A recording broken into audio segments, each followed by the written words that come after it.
Good afternoon. Hola. How you doing? Super fantastic and exceptionally well. Wow, that's an incredibly detailed answer.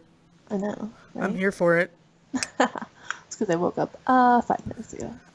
Yeah, you need to stop doing that. I could not sleep last night. I don't know what the I fuck. gotta get your energy levels up. You gotta see this shirt I in can five see it. minutes. I can see it. I'll just talk like this so you can see my shirt the whole time. Just How does that sound? Just like, perfect. hello.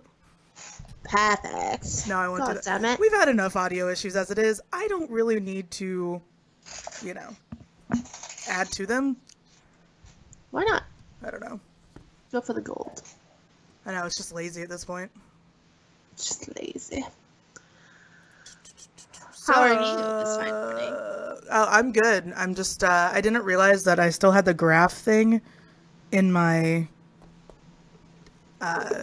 Twitter handle, I guess. Oh, I didn't realize either, actually. I think I've just gotten so used to seeing it that I didn't notice, so Yeah, I've just here we are. accepted that you're going to annoy me forever. It's just so perfect. Well, I mean, it's your call sign, it's you big cat, so. I just am, though. I don't have it for any other reason. I think it makes me look verified. I'm like, yeah, that's right. Yeah. It does make you look verified, so I'm alright with it. Fooling everybody. Fooling everybody. Welcome to Sprots Takes with Gat and the rejected cast member of Duck Dynasty. God, I fucking wish. Again? We're back on this? Oh, is this like an wanna- everyday thing where we talk does it about every day. what you look like? He does it every day. Last time he was, I was the number one. You were the glam doll, I think, or something. I had to get my looks ready. You're still a glam doll. Look at you. I haven't even, I haven't washed my hair. This is a secret that most women I thought you were about to have. say you didn't shower. I haven't Yeah. touched my makeup since last time we were on. Yeah, I just didn't move. It was fun. No, there's proof of me showering, which sounds very strange to say, but there's proof of me showering on Instagram and Snapchat, I think. Instagram's been weird today. I've been trying to It's like... broken. It is? Yeah. Okay, so it's not just me. No, Instagram and Facebook are broken. So if you guys want to see me on Instagram, you're just gonna have to add the archaic Snapchat, because those are the videos that I'm just cross posting. Let's see. David said the headband's killing it, to be honest. It's a tribute to the 90s. It's a tribute to the 90s, back when Full House was a pure show and Bob Saget was the most controversial member of the show. So, Was he controversial back then? not back then, but just now. Oh. It was really awkward timing because, also, I have a question. I'm looking at my Amazon right now because a lot of people are asking me where I got these lashes from because, surprise, they're not mine. Might shock some people. I don't know. Okay. Amazon took a picture of my front porch. Yeah, when they deliver the package. I did not know that. They just started. No, I guess not just started, but yeah, I agree. It's a little bit weird. But I like it because I get a stupid amount of Amazon stuff delivered here, and I used to not be home ever, so it was kind of nice. I had no idea they did this. I haven't been living that Amazon life as much as I should. I assume there's a metric ton of people that say that they didn't get the package and that it was lost or stolen or whatever, so they probably lost a ton of money. So they're like, look, here's proof. I fucking delivered it. You deal with that problem. Why is it so difficult to share things? Oh my god. I'm having a full-blown like senior citizen moment right now. I do to share as well. Share time. Kirsty, these are the lashes. Now everybody knows who I'm sending this to. Kirsty. Well, she's a lash queen as well. I know. And that's like when I'm getting compliments from lash queens like Nicole and Kirsty, I'm just kind of like, I'm out of my element. I'm out of my element. Not used to this shit. But anyways, no, it's just been, I was trying out my looks. Big 12 is my favorite time of trying out new fashion. Trying out new... It's like the start of the spring season. Yeah, I'm like, I just need to try out for all my events. No, I think that like I've realized that over half of looking nice is skincare, and it's just such a bitch, so I've made an effort to just start doing that more. That's good. I was mad that my Snapchat of me after my shower, this is the proof that I showered thing again. But after my shower, I do the coconut oil. Like, it's the coconut oil thing that people are, I don't know, people have been on coconut oil's dick for a long time. So I don't think it should surprise anybody that I'm still using it because I'm old school. On coconut oil's dick. But do you remember that time? Okay, it's not like when it first came out, but I swear when I started paying attention to health and fitness pages, like in 2014 or so, everyone's like coconut oil, coconut pulling, coconut, like, and that sparked one of the greatest Twitter accounts, the coconut oil fixer. Yes, it's like broken bone, that. Coconut oil, crippling depression, coconut oil. It just makes sense. So I'm still using it because I feel like I haven't moved on to the new trendy thing, which is honey. Honey is the new thing. I know honey masks are good. Yeah. But it's just sugar, which is an old. That's all face masks used to be made out of was sugar. Right. Did you guys pay attention to ancient Egyptian history? What the fuck? Right. So they think they're all cutting edge. I can't do the food on the face thing. I don't know about that. Well, yeah. I mean, these are just actual masks. I can't imagine whipping one up in a kitchen. Seems like a lot of work. People that are like, I'm just gonna make this on. Like, you're just putting shit on your face. I don't know how I feel about that. At this point, I feel like it's been so over the top that like people have done so many tutorials with skincare products that you can find. They're like under your sink was one of them. I'm like, okay, most of those are chemicals. So, right. But the one that was like under your sink was a Windex astringent. Like if you had a zit or something. I'm like, okay. Please don't put Windex on you. I don't want that either. Or please do. I mean, not my face. I don't give a fuck. Yeah, put it on your face and let me see. That reminds me of, did you ever watch My Big Fat Greek Wedding? Yes. Yes. Windex for everything. That man is, I mean, but that is like so many like patriarchs of the family. I swear they all have like their, like ours is WD-40 for everything. Really? It's not my dad because my dad would never know anything about tools. I was like, but, I've never seen your dad hold a tool in his life. No, not at all. He tries to pretend. It's cute. Okay. But no, WD-40 fixes everything. I believe that. I mean, it's oil, basically. Oil fixes everything. Yes, pretty you much. just need to oil it up. Coconut oil, olive oil, WD-40 oil. All whatever. of the oil. All of it. I don't think I have like a family fix-it thing. Food. Duct tape? We never used duct tape, really. I didn't know if you guys were a duct tape household, which sounds so weird to say that, but hey. No. I don't know. My dad's handy, so he just does it right. What? We have live breaking news for you in the Sprots Steaks pre-show. You guys, while you're on Twitter, if you're watching this on Periscope, or while you're on Twitch, just open up Jose Canseco's timeline, because it is getting lit. Oh no, I saw him tweeting and I skipped right past it because I didn't have time for it. Now I have to go back. No, it's okay. I got it. I can read it to you if you'd like. We start out 4 hours ago. Senior softball, come out and check out the tournaments. There are some great athletes out there. Okay, so we're normal. 9 minutes ago with a Yahoo News article saying, "You lied to defend that piece of shit, Jessica. I told you not to open up that can of worms. Time to polygraph and tell the truth now." 8 minutes ago. Polygraph time. 1 minute ago.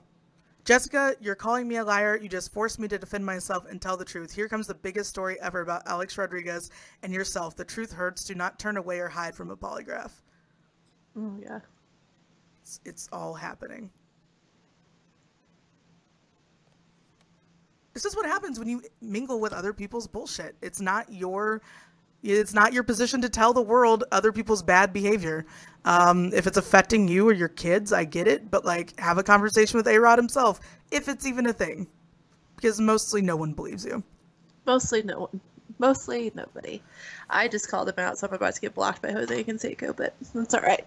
It's okay. Breaking news, we'll find out in about 10 minutes. Also, if you use Yahoo News as a source, like if that's your link that you use and not like, I don't know, something more impressive, I just feel like nobody used Yahoo. He might use Yahoo as a search engine still. I don't know. Is that a thing? I didn't even... Does Yahoo still exist? Like, can you go to yahoo.com? Yep, you sure can. Oh my gosh.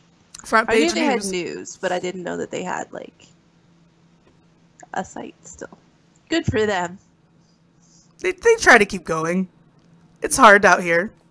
It's hard out here for the web browsers that aren't Google. I hate it when like your computer force opens Internet Explorer and you're like, fuck no. I deleted Internet Explorer because it was like Edge now, Yeah. and that made me uncomfortable. So, Wait, you can delete it? yeah, I just went into remove programs, deleted it. As long as you have another browser. I'll do that later. It's very exciting. No, I mean, do it now. Fix your I'm computer. just like, let Might me as well. do it now. I'll do that later, but that's genius. I want it to not exist anywhere on my computer ever. No, it never should. It's fucking useless. Ever. But yeah, I tweeted Jose because he tweeted that number that everybody is texting is Morgan and not him. And I'm like, if you needed to say that, it's because you've been reading the text messages and you know because it's you. And we broke it on our show like 2 weeks ago. Yeah, we knew that. So, if you're still thinking that Jose Canseco has anyone representing him at this time, he is that Kanye tweet embodied. Like, I no longer have a manager. I cannot be managed. oh my god, yes, you're right. And that tweet just falls in line with so many like drunken escapades that we've seen happen around us or been part of. It happens. And that was just perfect. But now Jose Canseco cannot. There's no way he has a PR rep. No. Nobody is regulating that man. Calling A-Rod a piece of shit is not a good idea. Not a good look, homie. I just, like, do you know how many honeypots A-Rod's hands are in? Like, Well, hopefully. whatever. Good luck with your softball career. I mean, hopefully we get a fight out of it.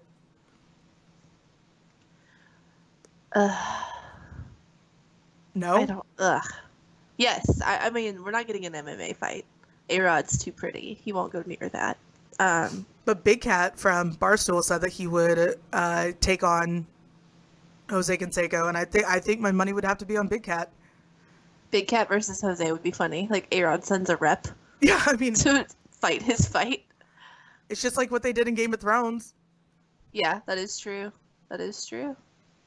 What is that thing like where you throw a glove for somebody like back in the day or whatever? Oh, it's like showing your support. Well, since we're going to be king and queen of the Renaissance Fair, we should probably know.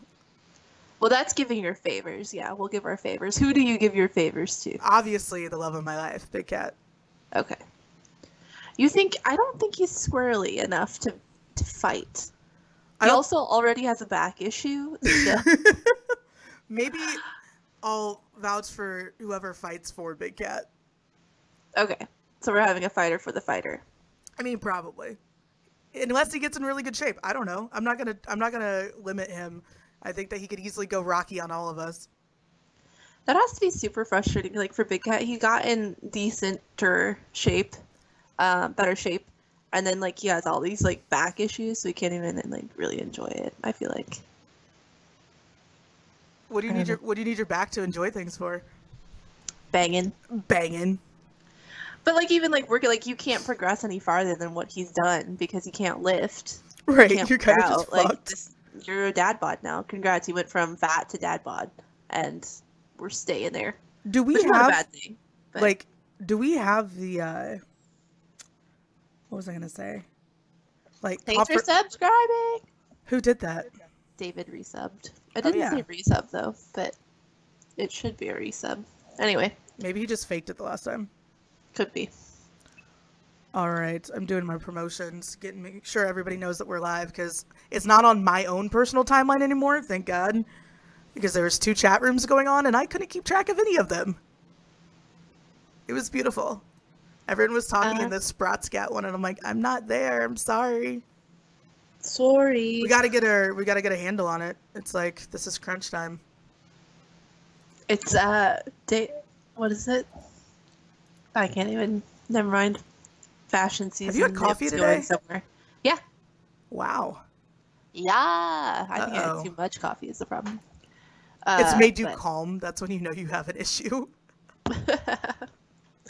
No, I'm not calm. I am too hyped to make sentences, I think. So let's talk about what you mentioned to me before we started with this Twitter change thing going on before we get started with the actual show. Yeah.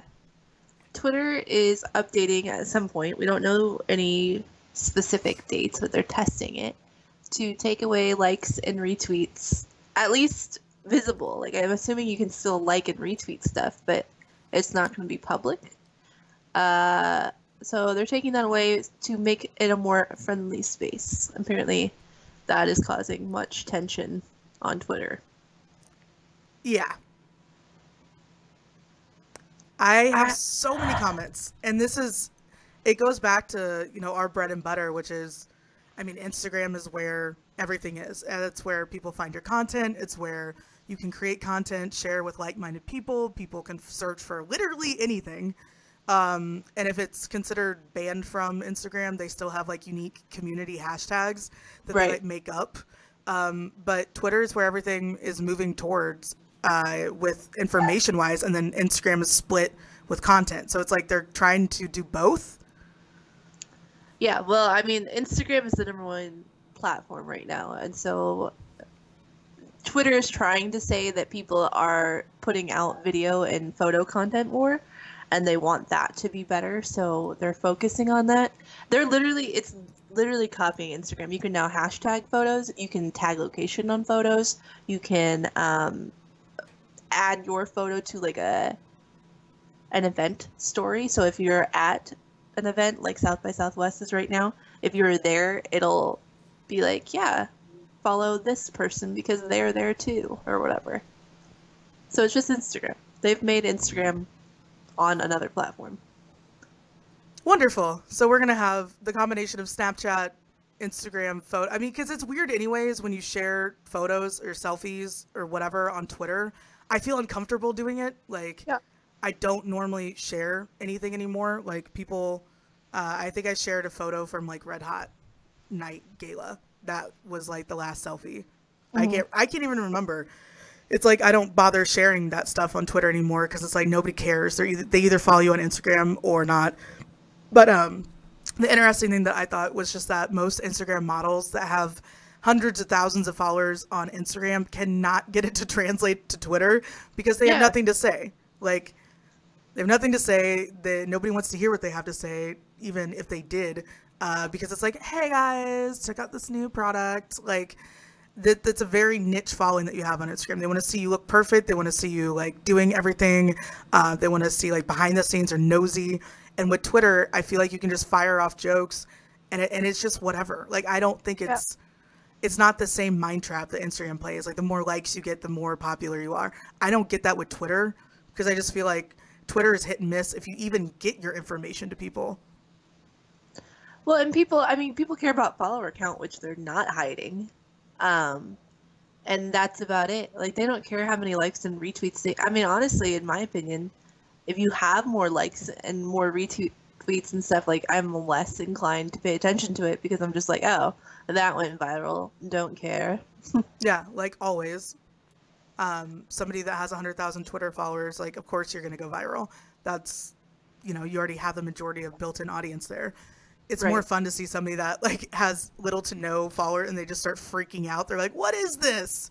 Right. But that kind of goes back to the self-esteem issue with people valuing who they are as people over likes and retweets. So how do you feel about that?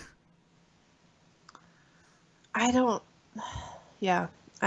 I don't know what Twitter is thinking, especially since like their whole thing is like conversation is what their whole mantra is lately, is that they're trying to promote more conversation, whether it's good or bad, whatever, they want more, but then they're like, but also only video.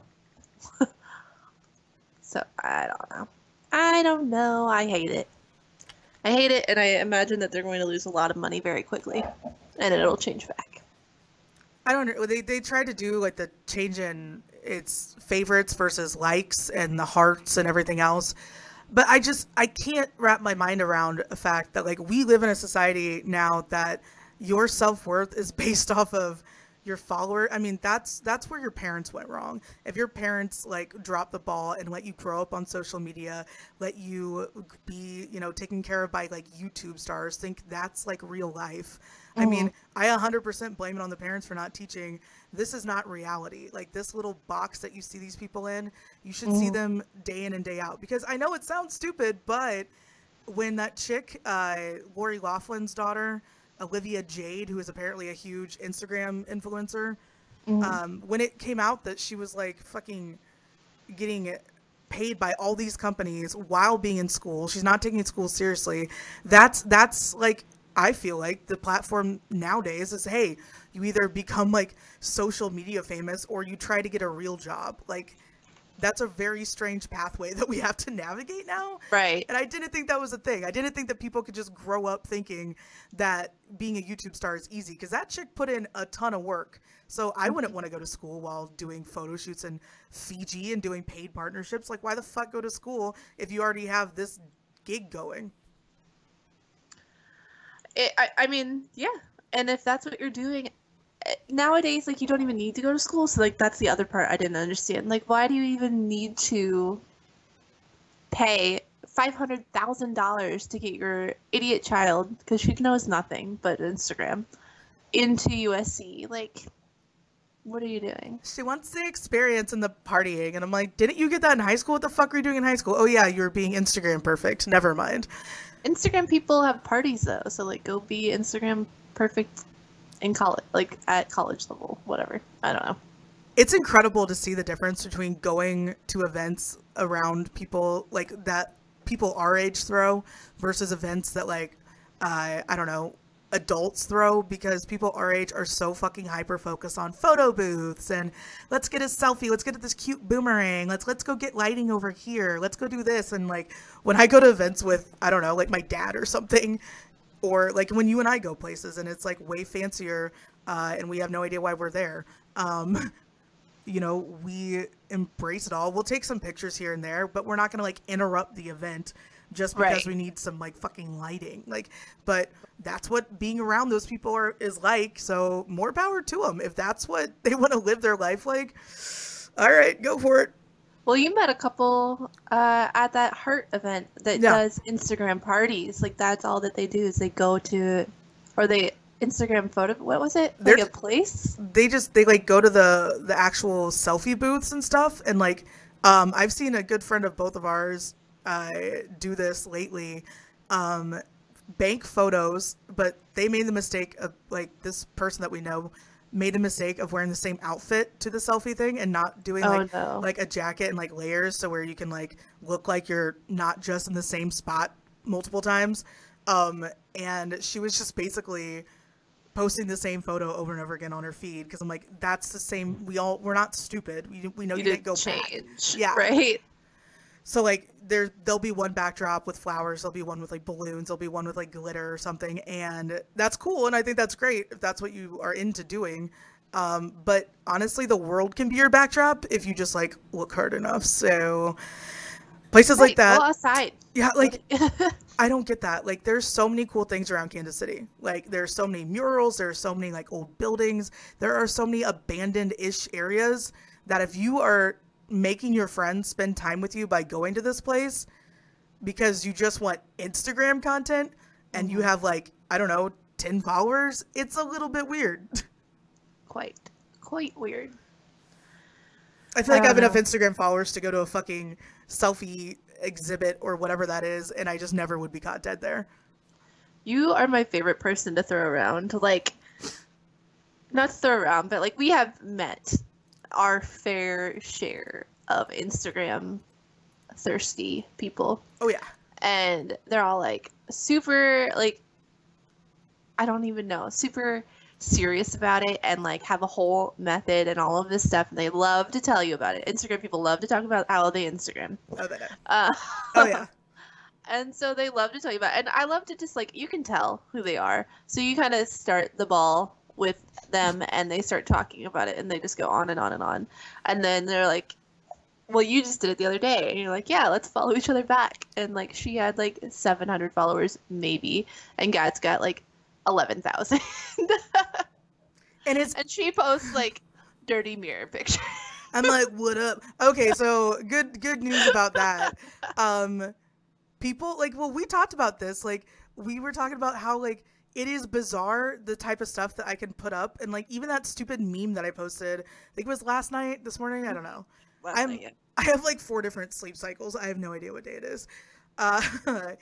And people are just like, they loved it. They thought, like, I looked at the insights and 78 people had sent it to other people. And I'm like, this is great. You guys are like sharing memes. That's what I've always wanted with my life. I want to share memes with people. But sometimes I also am a hoe.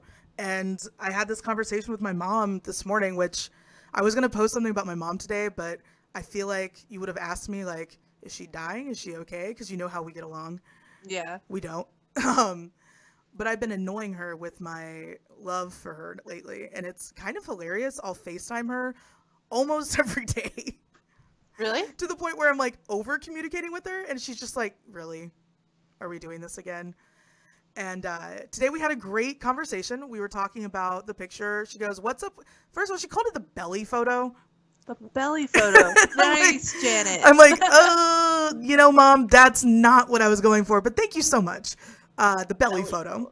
I was actually just pantsless. I had underwear on, and I was just like, I looked in the mirror and I looked over at myself and I'm like, damn, girl, all right.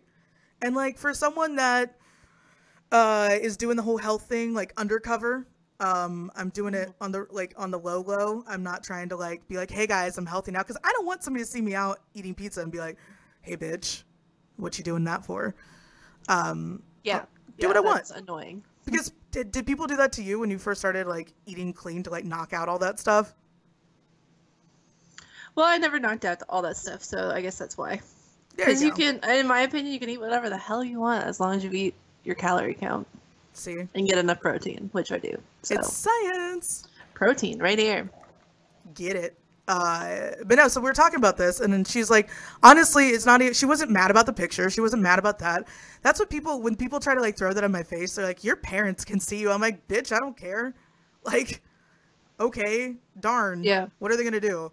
And so she goes, when I saw that photo, I was just really, I was waiting for the message behind it. And I go, what are you talking about? And she's like, well, normally when somebody posts something like that, they're trying to like share a message with you. I'm like, what kind of message would you, she goes, I don't know, like body positivity. Oh my God, Janet is so woke. Janet is so woke. And so she's like, so you weren't going to like post anything about how this photo made you feel? And I'm like, Mom, I was just trying to be a hoe. Like, is that it? Can I just be a hoe? That's all I'm trying to do here. She goes, oh no, that's fine. I just didn't know if there was something I should be like paying attention to. Thanks, Mom. Okay. Yep. So, I mean, I guess the body positivity is, I thought I looked fine, but apparently, you know, just accepting who you are as a person and liking yourself it's a movement. It's a movement. Anytime you post nudes, it has to be not because you're just looking good. Well, that's what I used to do with captions. I used to be like all deep and shit with them, and I go back looking at them because I do the you know this, the Instagram inventory where you're like, does this post add anything? No, archive. Mm-hmm. And all my posts, like when I used to just be like thirsty AF, and I remember clearly being thirsty AF posting it, I like tried to make it into some philosophical bullshit, and I'm like, no, fuck it. Well, you have to. I mean, you don't have to. It depends how comfortable you are with yourself or your fan base, I guess. Mm-hmm. And that, like, because like I used to do that too, and like you kind of do it because you have to. Like, guys don't care. Guys don't read what you say anyway. Yeah. They just want to see the picture, but you're doing it for the girls. You're like, I'm posting this because blah, blah, blah, and it's for the females, and then you just realize that you don't care anymore. Pretty much. Like, this is what it is. Hello. No, I have a lot of female Twitter followers that jump over to Instagram, and I'm like, please don't do that. Like, I know that you're trying to support the cause, but I'm like, this is not for you. I mean, it kind of is if you want to join along my bullshit on another platform, but I never, I'm like, unless you are comfortable with that stuff, I don't know. It's just, it's such a weird pathway to cross to be like, hey, I know that I'm professional in this setting, but sometimes I like to have my clothes off. Woo! Woo! That's part of International Women's Month. We can do whatever the fuck we want. Yeah, I'm just gonna start hashtagging that on everything. You want to argue with me? You're not a feminist.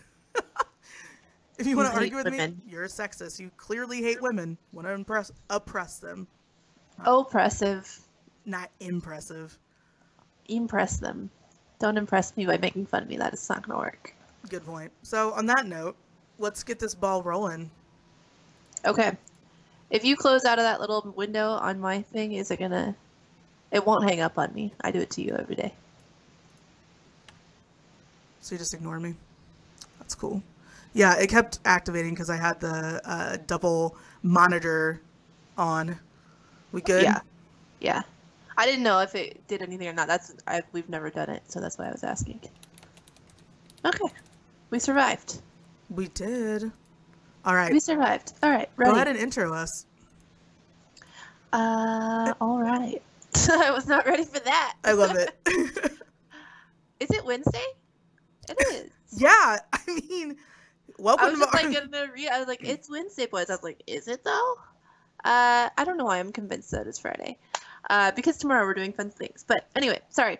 It's Wednesday, and thank you for joining us on the Sprots Take Show. I am Glitter. And I'm Gat. And we are here brought to you by, I was about to say in the studio, but we're not in studio right now. One of us is. Brought to you by Recovery Hydration. Do we want to talk about our Recovery Hydration news right now? Totally. That's a perfect timing. Okay, perfect. Our sponsors, lovely IV Therapy. We are hanging out with them kind of all weekend. But on Friday's show... Are we going live early on Friday? Yeah, we're gonna just, because our show is gonna be like around the same time that like a lot of people are gonna be finally waking up, I feel like. So yeah. Most people are gonna be getting down to Power and Light around probably 1 or 2. So I don't think we're gonna do 2 hours of us sitting in a lobby like talking. So I have a feeling we'll do like a couple short shows. One definitely to show you how easy Recovery Hydration is to call, get a hold of, schedule an appointment with. Obviously Big 12 is a huge fucking time of year. I don't think anyone's denying that. And it's so important for your day drinking, which Megan is learning this every single time, to stay hydrated. Yeah, very key. So that's what we're going to be doing with them on Friday. And then we're going to have, if you guys are down in Power and Light area at the Big 12 tournament, you see either one of us, it's going to be kind of hard to miss the velvet jacket. And, we don't know what costume Glitter's going to show up in, so I'm kind of excited. She's like, me neither. It's cool. We'll see. I have to keep up with. I know what you're wearing, and other than the jacket, I think it's very low key. I mean, other than the jacket, other than most of my outfit, it's very low key. You saying I got a big upper body? I do. No. No. People are gonna be like, I feel like just rubbing me all day, and I'm gonna be very uncomfortable with it. So. I hate velvet. Well, I know you won't be touching me. I will not be touching it, no. But yeah, they probably will be like, what is this made of? It's becoming a thing. I haven't worn it out, but we were talking on Twitter today to Riley Gates and Tim Fitzgerald, who cover K-State. You've had the pleasure of interacting with them on Twitter, and they're all like, I'm going to bring my Crush Velvet purple jacket. I'm like, great, we can all match, whatever. Oh my god, what if you guys do? I really hope that they're on Media Row in their fucking Crush Velvet purple jacket, because that would make my life. That would be so funny. I can buy one, showed up, be like, here, you need this. Right. God, that's beautiful.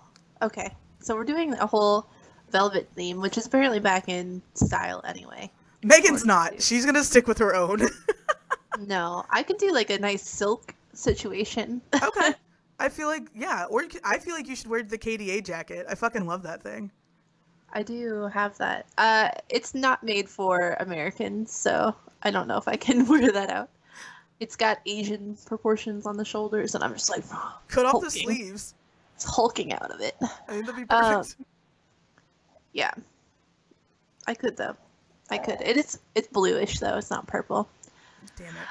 I'll have my K-State hat. That's all I know so far. So Yeah, well, I mean, that's a good start. You got your head taken care of. Boom, done. Dad Bod Tees is our new merch guy.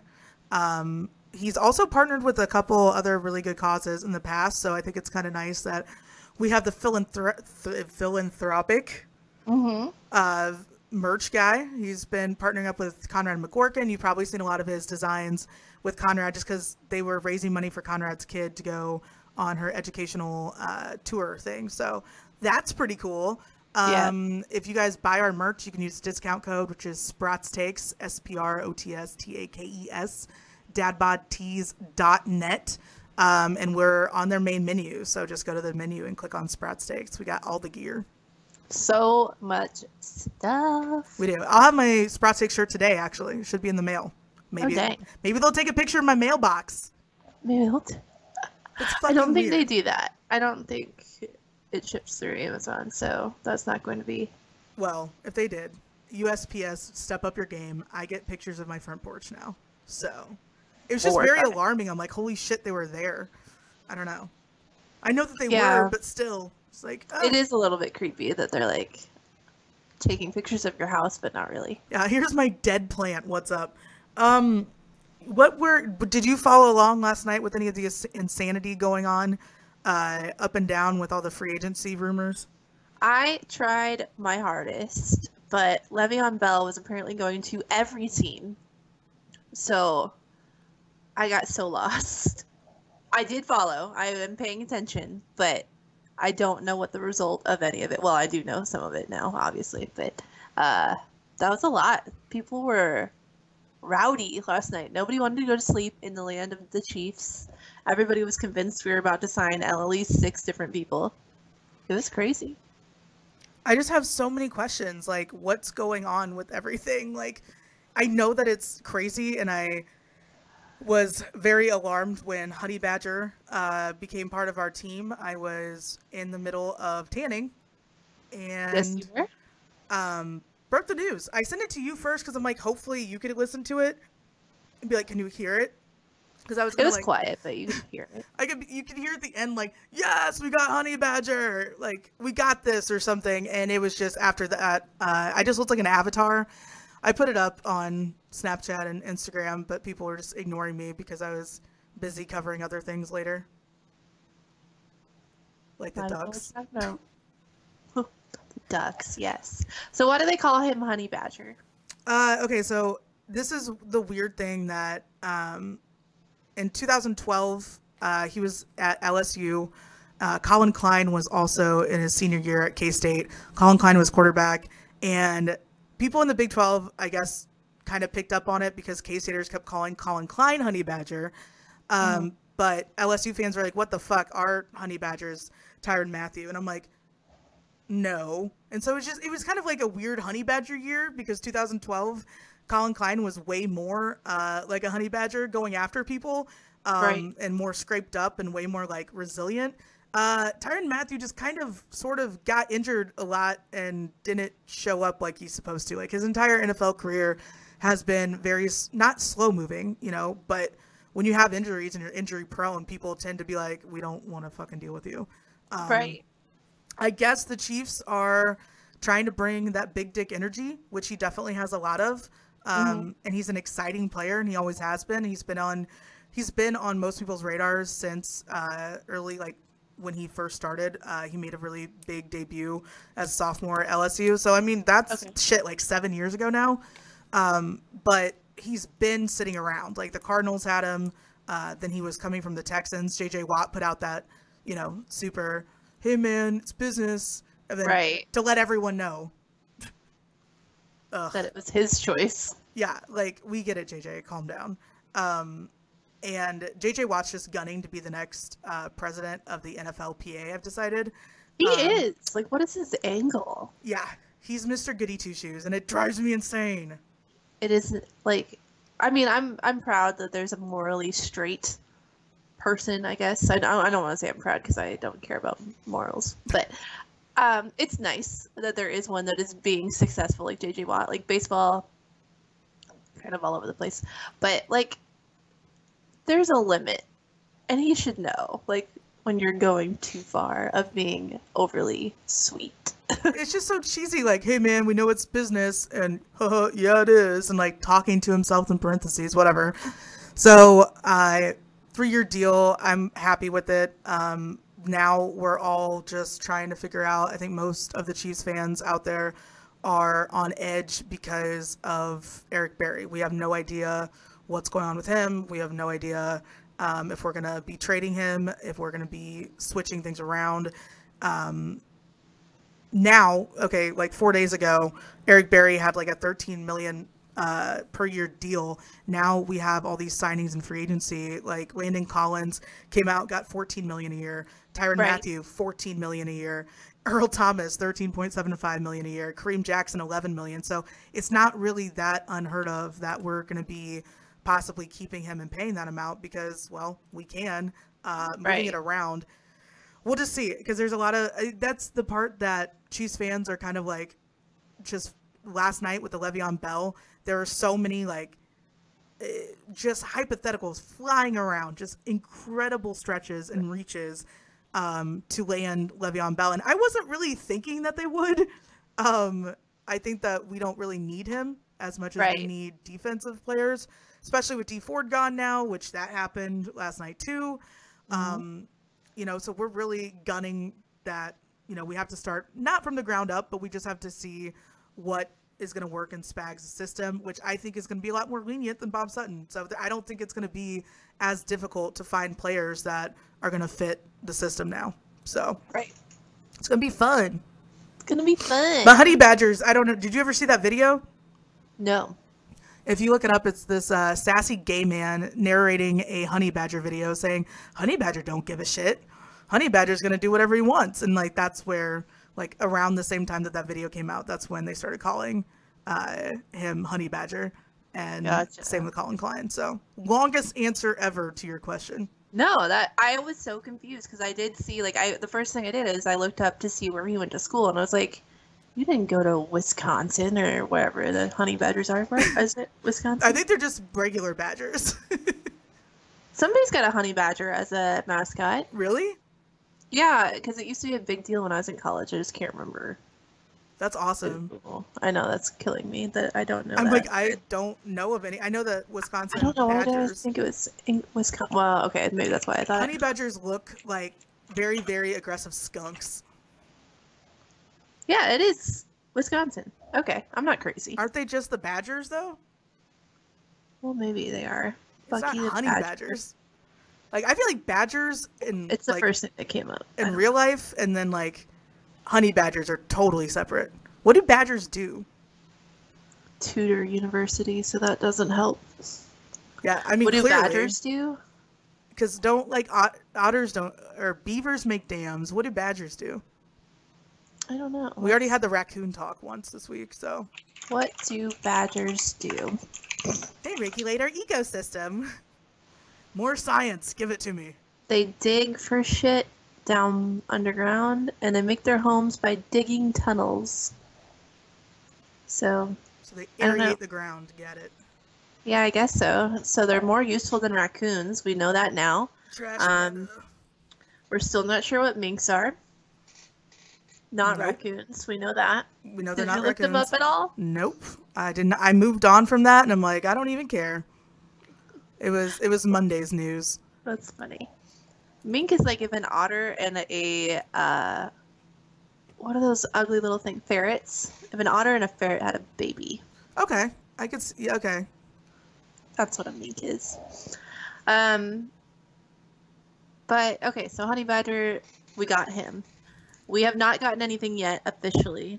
What do you expect next? Do you expect a defensive signing? Do you expect nothing? We're just going to draft? Right now it looks like people are commenting, and this is what I'm doing because, you know, live. I told you guys TweetDeck was going to be on my priorities, so I apologize.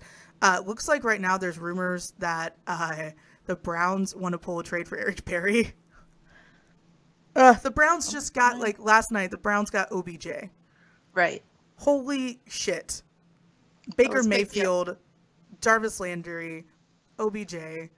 I'm impressed. I'm not going to lie. John Dorsey. He got some huge balls. At Yeah. the same time, I think we've seen this happen before. Like, I don't want to say we've seen this happen before, but I think we've seen this happen before with Cleveland where, you know, they get all these big picks, they get all these big names in, and then they're fucked. They can't pay Baker Mayfield now.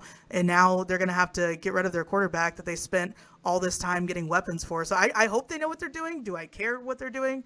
Not really. It's just interesting because John Dorsey was, you know, our former GM, and he goes to Cleveland. And we got to see him in all of his glory at training, or the Hard Knocks thing, training camp. Oh, gosh, yeah. So they're looking at Emmanuel Ogbah for Eric Berry. People were saying Tyrann Mathieu, Honey Badger, and Eric Berry would be one of the best safety duos in the league. Well, fuck yeah, they would have been.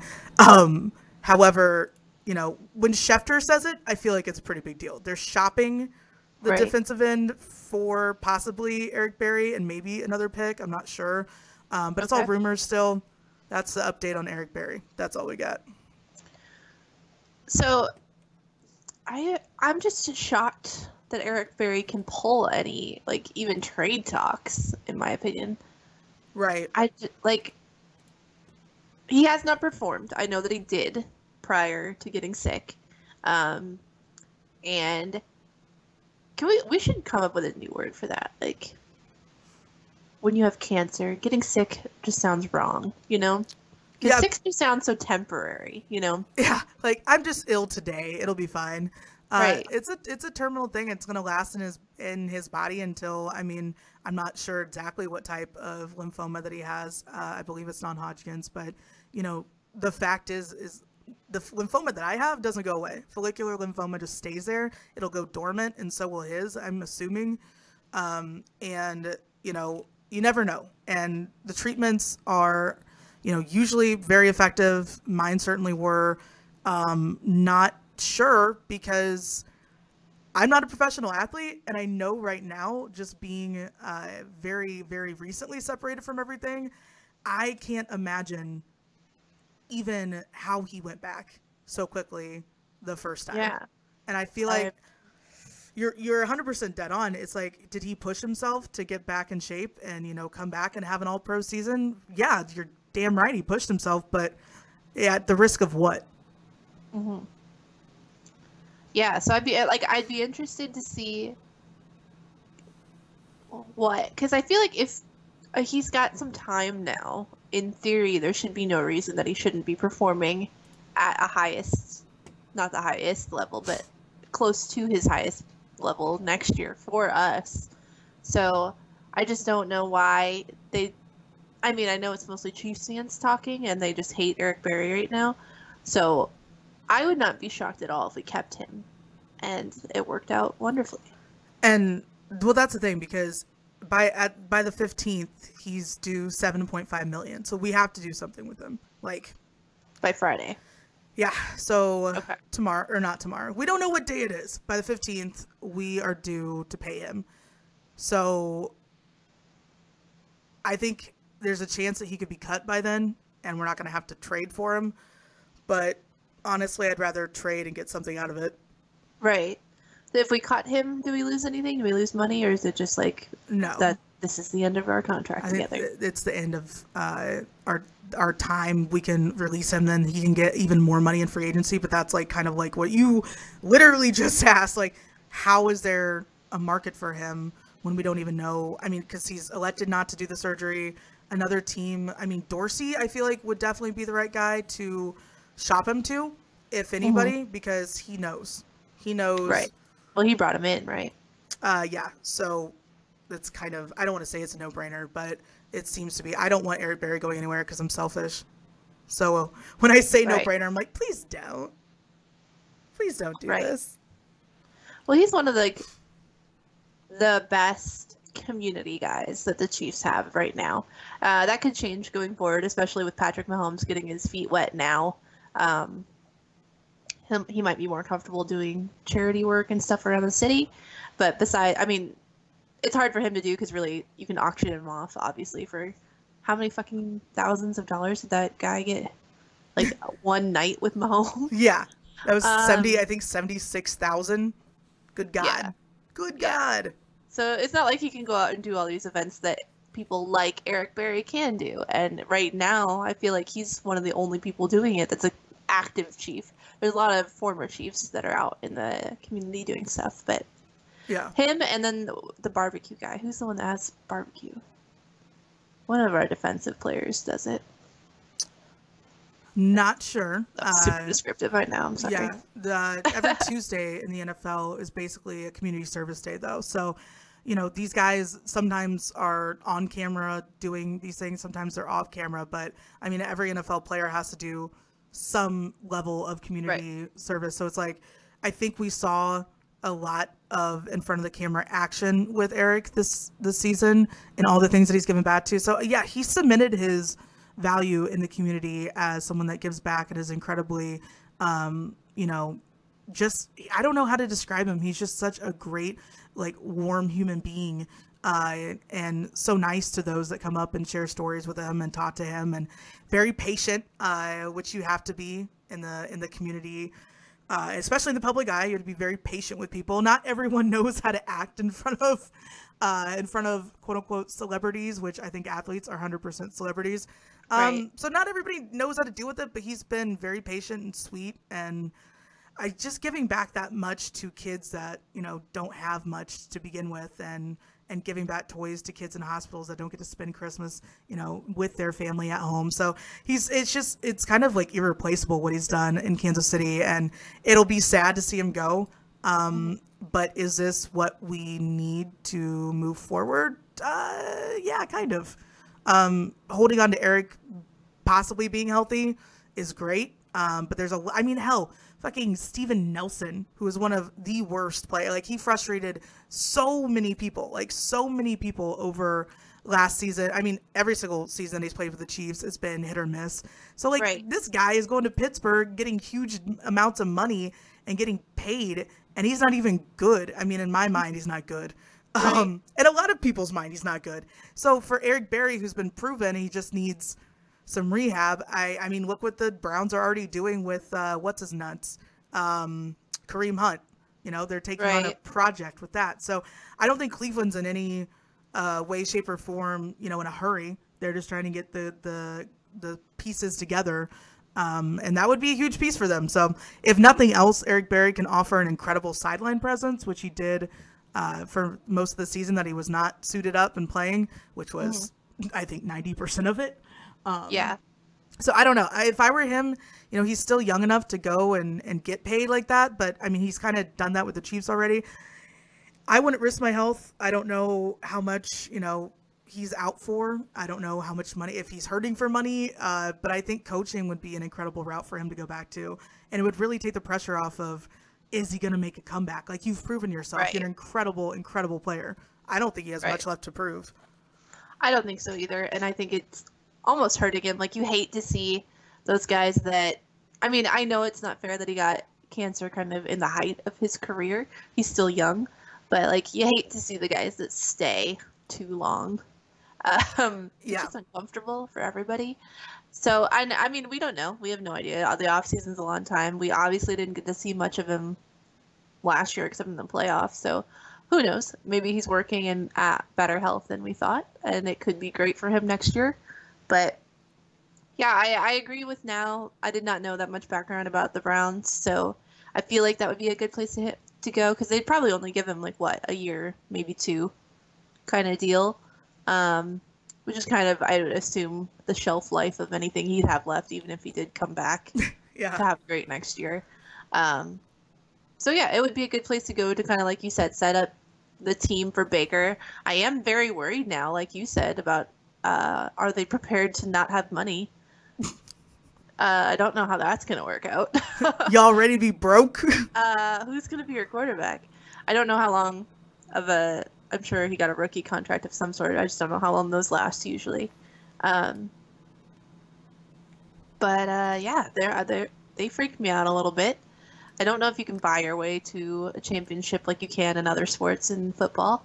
I'd imagine not. There's 8,000 players. Yeah, it's a little bit more difficult, but it's honestly about, and to me, and this is always something that people have argued with me about, which is cool. Argue with your couch. I don't give a fuck. Are you calling yourself a couch? Oh, I'm just saying in general, if you want to argue, what you argue with whoever, I'm not listening to you. Like, I got you. Yeah, fight Okay. someone else. I worded that wrong. Shocking. You get to a point though, and I feel like you would agree with me. If you and I, let's just say that we are not athletes whatsoever, and we go into, What? this might surprise people. We are not NFL athletes. You don't have as much, I don't think, pressure on the athletes coming into the system as you do on the coaches. I feel like coaches should be able to elevate to their level of talent. They should be able to boost people. They should be able to coach up, I feel like. So if I mean, look at Bill Belichick. His like standard player is a white wide receiver that comes out of nowhere every single season and becomes his like superstar. Right. It's a talent of his. Right. With Bob Sutton, we didn't get a chance. We didn't even get the chance to have, a cornerback or safety coached up at all. Our secondary was shit. Our secondary was horrible. And now we got guys, and this is my biggest thing. It's not that the Raiders scare me. It's that having a cornerback that cannot cover Antonio Brown scares me. Right. I don't think the Raiders as a whole are good. I don't care how many fucking shiny parts you put on it. It's still a dumpster fire. It's still like not slowing down. It starts from the inside out. It starts from the front office down. It starts from the coaches up. I feel like players, not that they're not all incredibly talented to make it that far, but I feel like players are, in this day and age, more interchangeable if you have the right parts set. If you have the right coach, if you have the right quarterback, it kind of seems like filler almost. And to spend all your money on filler when you have a weapon like Mahomes, I'm glad that we didn't go with Le'Veon Bell, because I think we need help on the other side of the ball more. Right. I agree. I don't know. I'm weird like that.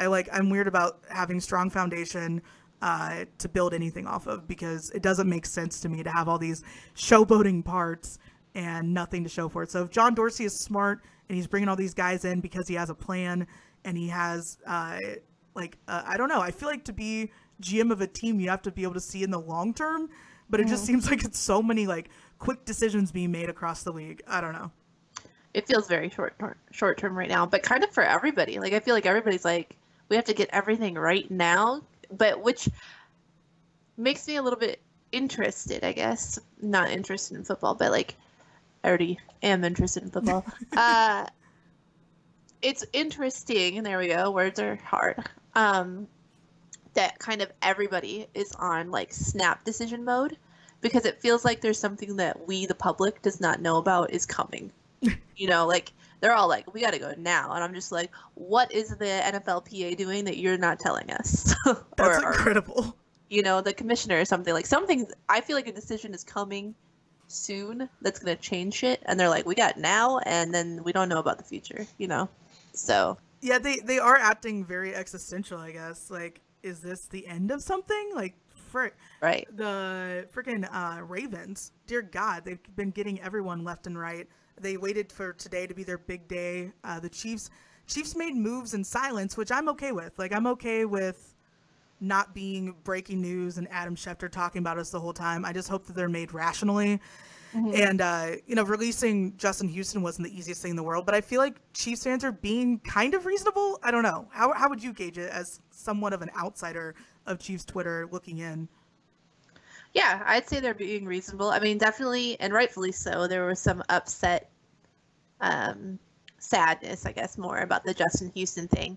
But it was a little bit weird because we got a whole week to kind of mourn Justin until he actually went, since we had that fake news. I guess it wasn't fake news, but it was fake news. Tweet about him leaving. That still pisses me off. I'm still mad about that. Like, Matt Verdame tweeting that, and then when Houston finally did leave, he's like, I told you, I stick by my shit, and blah, blah, blah. I was like, tweet it right the first time. Like, you made it sound like he was leaving right this second. If you didn't know for sure, tweet it correctly. Like, okay, yeah, you were right a week later. No, that doesn't make that tweet correct. Asshole. No, I'm so glad that you're still mad about that, because it pisses me off that like people, I'm not saying that like us that I don't think we should be verified by any means, but I definitely think it's funny that no matter what we do, no matter how breaking and like serious we could like break a story and be like, guys, I'm being for real, like it's right here, it's right happening. I would not break a story or even try to do something like that unless I knew 100% for sure is happening right then and there. Like he worded it all wrong. He's annoying. I've gotten in arguments with him on Twitter before. Shocking, I know. It makes me so mad. One of my friends that I follow on Twitter, it made me really happy because something happened last night and it was actual news, like D Ford, I think probably, and he's like, and it was like tweeted out by like the Chiefs or something, and he was like, I'm not going to believe this until somebody reputable like Matt Verdame confirms or whatever. I was like, yes. We need to have Matt Verdame confirm all of our stuff from now on. I hate him right now, in my heart. Yeah, there's like, just like, how hard is it to delete a tweet? It's not hard. Or just to be like, all right, sorry, it'll happen eventually. But no, the way he just went around it. Just fucking double down on it and hope nobody notices. And that's what he did. And then now there's some Kansas City media standing behind them. They're like, Matt Verdame, like, this is what I respect, blah, blah, blah. And I was like, tweeting wrong? Did he die? Like, or did I miss something here? Like, why are we white knighting for a white knight? I don't get it. I don't know. But it kind of fucked up the Justin Houston news, so I feel sorry for him. Not that he cares, but, you know, it made it less impactful, I guess, because we kind of, like I said, had a week to whine about it, and mostly we're mad about other people. Mostly? Mostly we were angry, tweeting about other shit. We were roasting him. It's cool. Yeah, so Justin Houston, he's a vet, and this is another thing that's kind of worrisome coming through. We talked about it forever ago, about the NFL PAs. The way that they set up payments is that veterans deserve the pay that they've earned based on like years or whatever, and due to that, they now cannot be afforded. So teams are cutting vets constantly. Like, I think somebody tweeted out right now that 12, Justin Houston made the 12th like free agent at his level, like, that have no jobs. Wow. They don't know. So, like, and I think there was 2 that were retained by teams, and that was it. So the veteran thing is very interesting, and that's why I don't know, like, with all the vets being released and then all of the, like, the quick pickups that are happening right now, I'm like, what's happening, y'all? Like, what are you not telling us? Nothing. Yeah, you don't know, because the way that you said that they're kind of like scrambling for this shit, it's just like, it's not, I'm not saying that it's never happened before, like, don't get me wrong there, but it just seems very quickly that they're all making all these quick deals. I mean, there's still the draft, so until I see anything forward about, you know, moving Eric Berry over to Cleveland, I'm just going to ignore it until it actually happens, which I have my phone for once on do not disturb. So last night I go to bed and I'm like, I mean, my phone goes on automatically on do not disturb at, I think, 8. Honestly, I don't want to be disturbed at all, but hey, you know, you got to have a phone at some point. Right. They were tweeting out all these, like, just all the insiders and all the verified guys tweeting out all these different things that were up in the air. And I'm like, this is giving me anxiety. I cannot do this anymore. Like, stop updating me, for the love of God. Like, the OBJ thing was crazy. Cleveland fans getting all hyped up, and then Ravens fans being mad. Like, oh, great, now we're going to have to face this. I'm like, calm down. It's still Cleveland. Like, let's not, you know, get up in arms here. But Cleveland's, you know, making a run for having a relevant team. The Jets are doing something too. The Raiders, I mean, what are they doing? The Jets, Le'Veon Bell, they have that. That's exciting for them. That is true. That is true. They have a Barr, and shit, I forgot his first name. Anthony Barr, I believe. That's coming in too. So it's like, but then those other Vikings players that were like, yeah, they went on, I think it was SportsCenter a couple nights ago. I was watching and I was just like, did they really just say that they had nightmares? These players had nightmares, woken up in the middle of the night, worried about going to the New York Jets, and that's how they got scared into staying with Minnesota. Okay. That's incredible. I mean, that's brutal.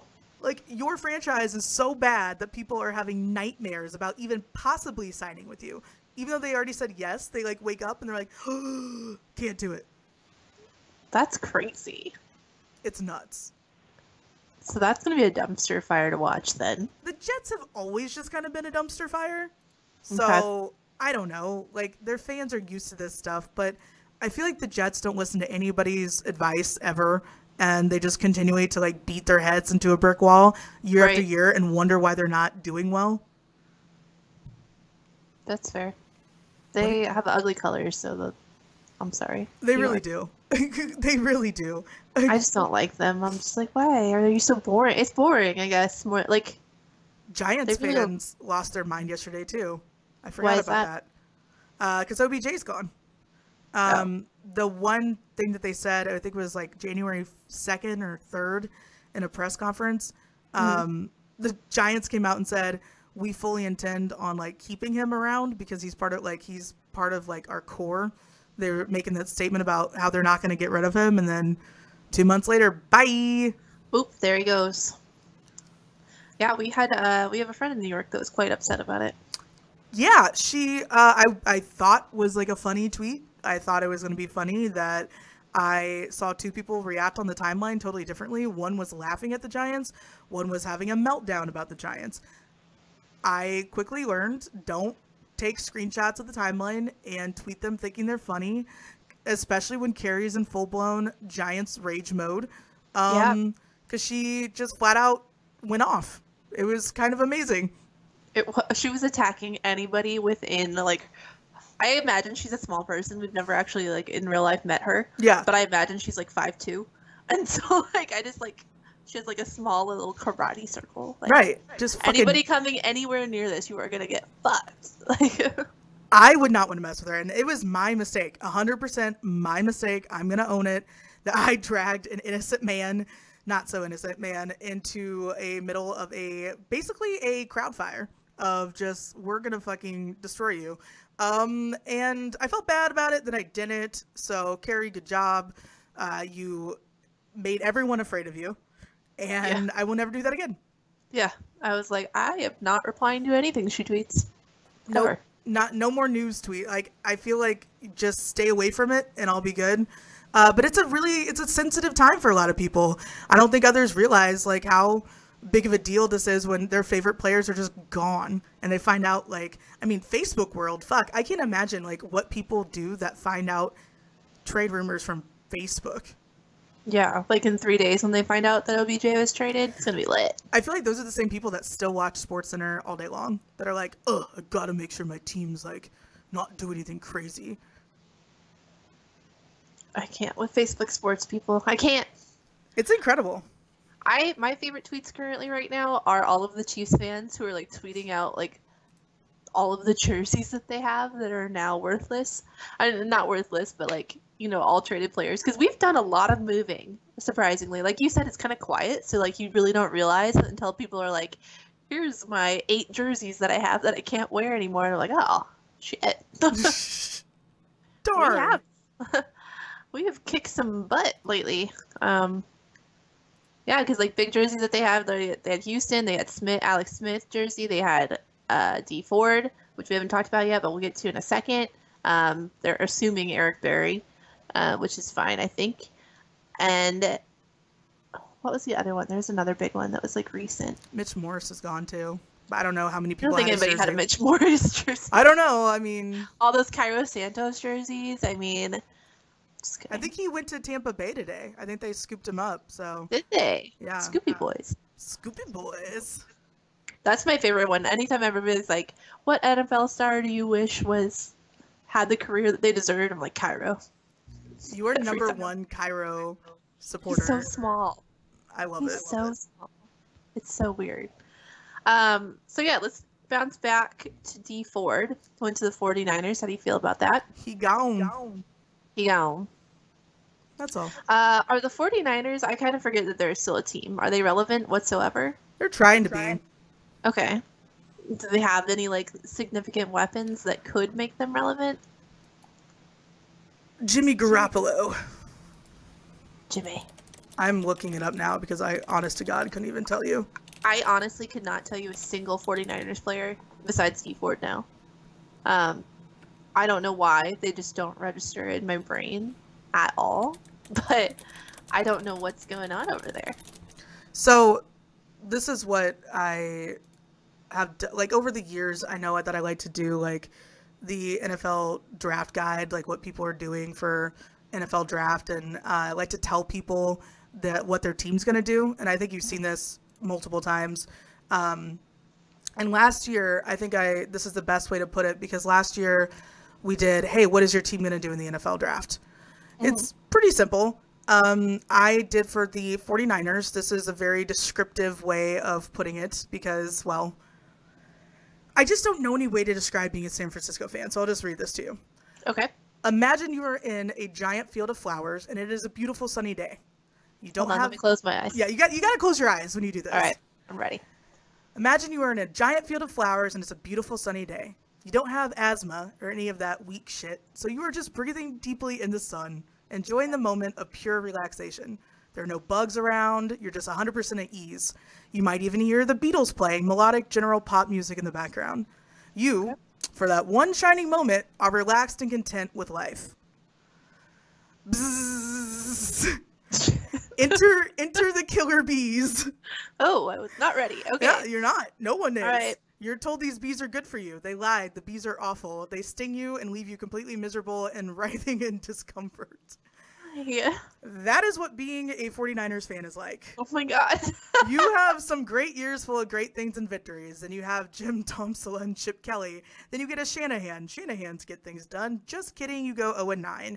Then you get a Jimmy Garoppolo. Then you win 5 games. Who knows what'll happen next? Maybe an earthquake. Maybe somebody gets dysentery. It's the wild, wild west, man. You just don't know. Oh my Lord. That was a little bit terrifying. I'm not gonna lie to you. Yeah. So you go from, oh shit, I closed out of you. Here we go. I'm gone forever. Oh my God, no. Stop. Yeah, there we are. That was an emergency situation. See, that's what being a 49ers fan, I can't even like accurately describe it without something going wrong. So, oh my gosh. That being said, Instagram's still broken. This is annoying me. Like, how am I supposed to freaking tell people that we're live on air if I can't? That's what I'm trying to do, and I'm just like, all right, whatever. That's so funny. Cause Just you and me, Twitter. I thought it was just me. So when it wasn't uploading, I felt attacked. Nope. But no, nope, so broken. the 49ers thing, it's just like they had Montana. They had their great years. That's how they like reeled people in. And then they moved parks. They moved fields. They have, they had the Colin Kaepernick thing going on. That kind of derailed them a little bit.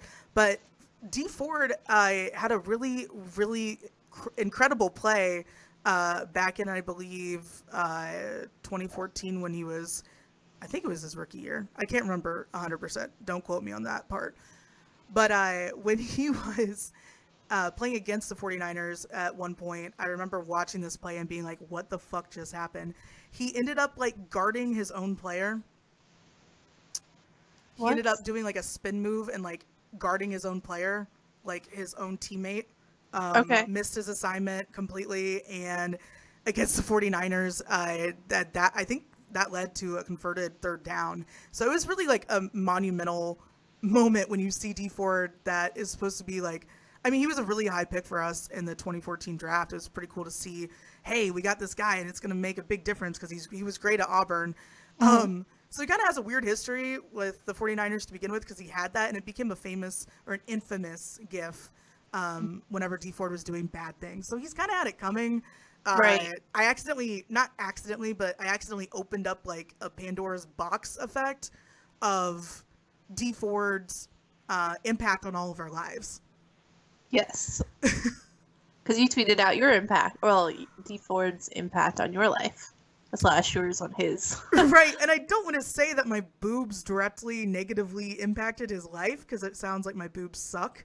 But they definitely did make him not present on Twitter later that week. How so? What did you do? It was a weird draft. I decided to drink vodka in mason jars at home because that used to be my thing, like drinking out of mason jars and being by basic. itself. Vodka and like I probably like a peach sparkling water of some sort. I was so into like I don't even Health know. mode. Yeah, I was super into health mode. So I was like, and Right. plus it was easy for me to get drunk at that point because I was in such good shape. I was like, I'm not going to drink like a fish. It'll be fine. Right. No, you can't taste the vodka. So we get to when he gets drafted, and I was super, super pumped, obviously, and very, very intoxicated, and had just been all over Twitter because that's what I used to do, is just like tweet nonsense. Still do, but not as much. And, Okay. I was excited, and I was already the AV, or whatever it's AV, right? The little. Mhm. I was already the AV of the account called Chiefs Boobs, Oh my and god. it was casual. I mean, you could kind of you could tell it was me if you had received my nudes before, but like other than that, you couldn't. Casual nudes. Casual. So tweeted a picture. No nipple, just like the hand bra boobs, like just like my signature. Mm-hmm. And everyone saw it, obviously, because you tweet at a draft pick. I think it was actually in response to one of his tweets, which might have been worse. Yeah. Definitely worse. It was before Twitter like officially threaded things all together, but it was definitely obviously there. And then I went to bed. Woke up. I had 20 plus notifications. My DMs were full of just ridiculousness. And I was mortified, deleted the tweet, so you guys can't go back and find it. And it was horrifying. Like, Kelly in Vegas saw it, and she goes, really, Gat? Like, she tweeted me later that, because she's 2 hours behind. And she tweeted later, she's like, really, Gat? I'm like, I'm sorry. I was just being really stupid and thirsty at the time. That was like the thirstiest moment I ever had. But he deleted his Twitter about a week after that. So I can't be the only factor, but getting random like pictures of girls' boobs just on the timeline. Yeah. Not even in the DMs. No. That was a Just very out there for the world. very bold move. Ew. Okay. So you've scared at least one person off Twitter. At least one. Yeah. We know of more, to be honest with you. So, yeah. but only one NFL player. One so NFL far. player. So, good ratio. But then Kelly opened up her story about how he lost her 3 dimes betting for the Chiefs. And then somebody else dropped their, I think it was a parlay. I can't remember. No, it was just an outright bet for $20,000 outright bet for the Chiefs to win minus 160. That's what it was. Could have won $32,500 and lost 20 grand. Oh my god. Who has 20 grand to bet? Give me their. Yeah, if you want to lose 20 grand in like a minute, just PayPal us and we'll take care of it for you. Right? You can send me 20 grand. I will probably make you at least like $100. Yeah. Better than not making any, better than just losing. Like, invest in Sprout stakes. We'll help you out. We'll make you money back. It'll be gradual, but don't worry. We'll hustle. Oh my gosh. That's crazy. But I just never bet. Like, the most I've ever bet on anything in my life, I think, was $500. And to me, that's a lot of money. So, sorry. I'm not cool enough. I don't have, like, a real job where I get a real paycheck enough to be a big baller on the timeline. I can't even imagine, like, That ever much money? placing that bet. Like, I don't care if I'm a millionaire. Like, I cannot imagine betting $20,000. It's so nerve-wracking. I'm like, what are you going to like enjoy about that game? Like, you're not going to enjoy the game at all. No, like I'd have to bet $20,000 on something that I would never actually watch. Like, I'd have to bet $20,000 and go to bed. But even then, you would have nightmares. Nightmares about playing in New York. No, I'm just kidding. We all have them. It's normal. That's so weird. What are the Vikings even doing? They seem to be in like a weird flight pattern of nothing. Well, they got that new stadium. Yeah. But how are they paying for it if they don't have a team? Kirk Cousins is their savior. Okay. I hate saying this, but I just don't really see them in the relevant picture of things. Bringing back the guys they brought back, it wasn't that exciting. They just didn't want to go to New York Jets. So, don't feel great about yourself just yet, Minneapolis. Right. They just didn't want to go to New York Jets. That's it. That's all it really was. It's not that they like wanted to stay in Minneapolis. They were entertaining other offers, like say Miami or Texans or Chargers came knocking, like all warmer climates. I'm sure they would be like, yeah, we're out. Right. Yeah, I don't really know. They're an odd team. I feel like there's really not. I mean, there are enough, obviously, teams trying for stuff, but I feel like there's quite a few teams that are just kind of like, we're okay being existing. Well, that's what a lot of people thought the Ravens were doing because, they don't have Joe Flacco. Joe Flacco's obviously out in Denver now, which, like, in order for me to get ready for NFL season, I'm going to have to make one of those, like thread to, like, whatever, those charts where you, like, put yarn and connect everything. Mm-hmm. I'm going to have to make one of those because I'm like, I can't fucking remember for the life of me who's on what team because it's all changed so much. It's like saying Joe Flacco as the Broncos starter. Oh, my God. What? So weird. So obviously they're all in on what's his face? Teddy Bridgewater. They're all in on that. So Flacco's gone, but people that are like Ravens fans were actually legitimately concerned that there were no free agent moves going on. And then what happens? They get like one of the biggest deals with Earl Thomas, who they desperately needed.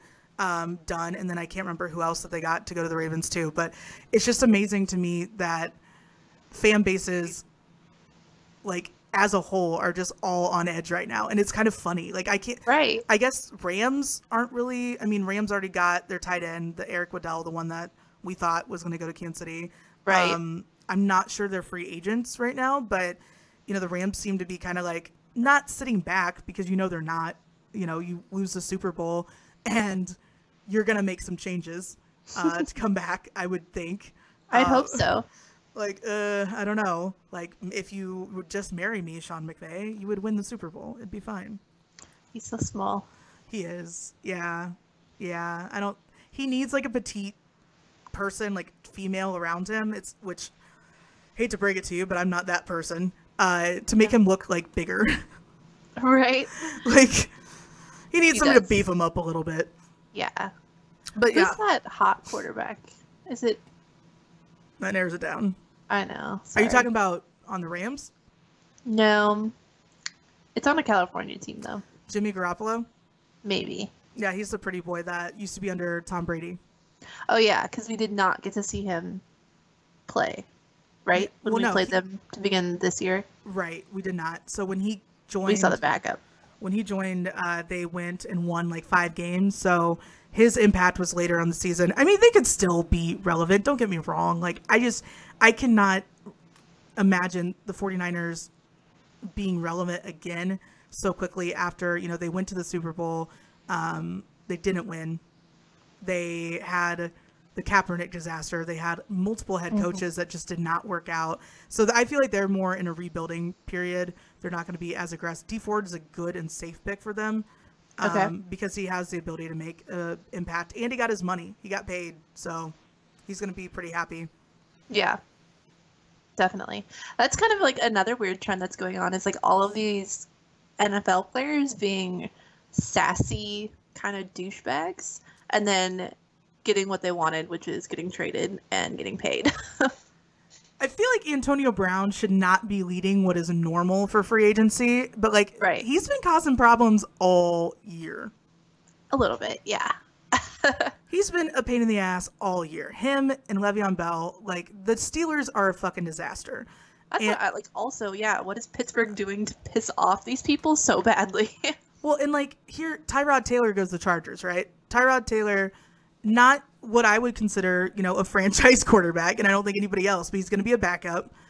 Right. It's insurance for Phillip Rivers. If something were to happen to that old sack of nothing but, semen, apparently. No. I know, sorry. It's pretty gross. Really gross visual. That's my bad. They're making plans for the future. Mm-hmm. They've tried to bring in guys to back up Big Ben. What's his face? Jason Campbell was one of them. Mm-hmm. There's I just don't think that like the Steelers are aware. I think they're aware, but I just don't think they're really making the right steps to prepare for the future without him. Right. I'm going to look and see like who the Steelers have as quarterback on their roster, because I'm just really confused. Like, how are you guys just not aware of the fact that he's old? He's like a tree trunk. So they got Mason Rudolph underneath him, so that's good. But like, I just don't think the Steelers are aware of how much this drama and this bullshit and everything affected their season. Right. We went into Pittsburgh and got our first win there in a really long time. Right. Steelers had always been a mental warfare enemy for us, and they weren't with Mahomes this year. That should be number one flag. Like, hey, it's time to move on. But holding up all that drama and all that baggage and all the issues that they had by simply not giving those guys what they wanted, they created a monster. They created like the precedent of how wide receivers should behave, and that's not cool. No, like, because that's going to leak over. You know, I mean, it's not. There's only so much it can impact this season, but next season, free agency, like, if people don't want to be somewhere, like, Buffalo is just not going to have wide receivers now, because I would just be like, trade me. Yeah. I mean, let me out. Knowing that you're going to go to a team that just is a cesspool of ridiculousness and almost like a sideshow, I don't know. I mean, everyone can get all hyped up about Antonio Brown going to the Raiders, and the Raiders like finally getting, you know, fully developed wide receiver. I mean, we got Jordy Nelson out there who damn near retired mid-season last year because he was so fucking tired of the sideshow that is the Raiders. So you think like Antonio Brown's gonna go fix that? You think that Derek Carr is gonna have the ability to speak up the way that he needs to in order to correctly lead that team with Gruden around? Fuck no. We're still gonna have to cover him 2 games a year, so Chiefs need to get on that. That's like my biggest fear, is that we're gonna like fuck around and forget that, yeah, these teams might have these weapons and we might have Mahomes, but that doesn't mean that we can't just like not have them covered. Like, what are we gonna do? Have a 5'9" cornerback covering Antonio Brown? Come on. Why not? I'm sure it'll work out. Yeah, just get Sean McVay out there. He'll be a great corner. Oh my god, you would try. He would. His little angry little like Right? legs. He's like, I don't know how many times I still watch that video of that guy pulling him back on the pulling him sidelines. back. That's so funny. So funny that he has to have a fucking handler. I think we all should have handlers. I mean, it would help the world. I feel like you don't really need. You're not a handler person. feel like you're the handler, not the handlee. Handlee. I don't like to be contained. If I had a handler, I would like do worse stuff because I would be trying to actively get away from that person. So you're saying back in like the day when they used to have like date chaperones who would like probably end up fighting them? I mean, I don't know that I would fight them, but yeah, like I would not want to be anywhere. No, get away from me. No rules. I love it. No, that's the thing. It's like we all know our limits, but like Sean McVay just having to have one on the sideline. It's beautiful. It's beautiful. And that's the thing. Like we're talking about just the bad behavior in general from all these guys that are going to free agency and their diva-like attitudes. I would just like to give, I know that it's frowned upon to condone any sort of scandal or misbehaving against the NCAA, but fuck them. So what's going on at KU? Have you been keeping up with this? Because I can't stop laughing. I did not know this was happening, so this is news to me. Yeah. So yesterday, I was simply scrolling through Twitter, and I saw that Nate Bukaty, number one K-State fan, for sure. For sure. Was tweeting out an email that he just got, and I was like, well, that's some breaking news. I should probably read it. So there's a statement that was released from the athletic department in response to David Beatty's lawsuit. So David Beatty is apparently suing the school, which is cool. KU. Yeah, KU, sorry. I feel like, we need to discuss for those of you that might not be familiar. He was told November 4th, 2018 that he would not be retained by KU. He could live out his season, coach the rest of the games, not play. And they would conduct standard athletic department departure interviews. So kind of going on about like what the next coach is walking into, what has already happened, like what's been going on. So during those standard exit interviews of all the football coaches and staff, there are possible NCAA violations that occurred committed by Good old Coach Beatty. And KU contacted the NCAA and Big 12 Conference and began an investigation under it.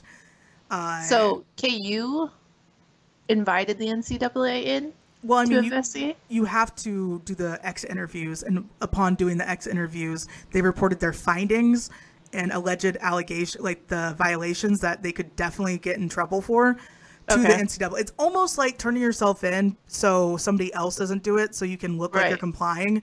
Which I think we all know that KU has some issues with, NCAA violations by this point. Okay.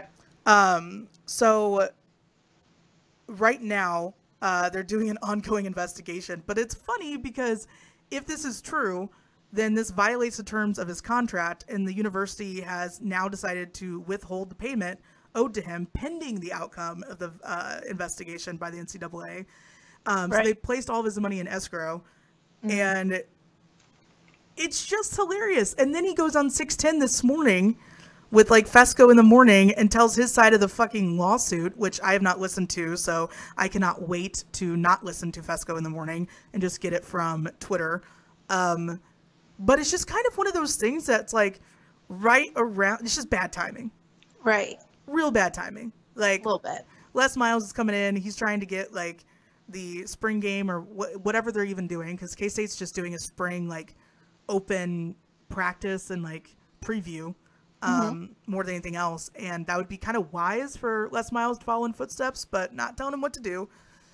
So he's trying to get his fucking team in line. And imagine walking into a situation like that where you're like, oh, okay. So KU basketball and football are now just in trouble in general. That's a lot. That's not good for the school at all. No, it's not good for anybody. And when KU wins in this area, we all win because people spend more money. They go to the tournaments. I don't know. And this is something that is going to lead into you and I being down at the Big 12 tournament for the rest of the week.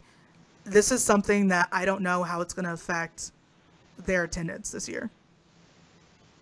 Well, and just recruitment. I mean, I guess college letters have already gone out and that kind of stuff. So it might not. Well, decisions don't have to be made until like May, though, right? Yeah. Not for athletes, just for in general. In general. Yeah, but I'm just talking about the immediate impact in our area. Just talking about how we might not see as many. I don't know. Like, I don't know if KU fans even care. I don't know. I mean, KU basketball fans, I don't think care. True. Because it's not impacting them directly, even though other stuff is. But like this specifically. But I kind of want to just like have obnoxious questions to ask them all the time about that now. I mean, it wouldn't hurt. We got a little bit of time to prepare for that, so I'm excited to see what comes of it. I mean, this is going to be weird for definitely, like you said, for recruiting and all the other decisions to come after, but it just seems like such a shitstorm for KU, and I'm not even like, normally I'd be like, wow, that's really sad. I'm just like, no, I don't even care. No. Screw you guys. Yeah. I mean, depending on what they did, that's what I was trying to look up to see if they had any newer news to say what they're accusing Beatty of, besides being gorgeous. So you're like into him, huh? Yeah. He's pretty. Yeah, he's cute. I don't mind him, but all I could find was stuff. Apparently, he's calling it them searching for a dead hooker in his closet, which is hilarious. So, the athletic department is probably scrambling to do everything they possibly can to not be paying another coach, like Mangino, Charlie Weiss, all the and Turner Gill. All of these coaches had money left on their contract. They just weren't good at their job, so they had to leave. But the fact that they are essentially, trying to find a dead hooker in his closet to get out of paying him what they owe him for his contract, I'm not surprised. Yeah. I hope this comes back and bites KU in the ass. Like, I hope that either whatever they've submitted is accurate and they then get in trouble with NCAA for something, or they find nothing and they really were just stirring shit and Beatty gets paid. Yeah. So get that lawsuit money. I'm always on the lawsuit side. Yeah. Like, either way, there's no upside here for KU that I'm thinking. So good luck. Exactly. So I'm not mad about it. I think it's entertaining more than anything else. And it's kind of funny just to watch and see the scrambling factor. And I guess we were going into it like last week or so, and people were kind of not telling us like have fun. It's going to be a really boring sports season. I don't think anything's slowed down.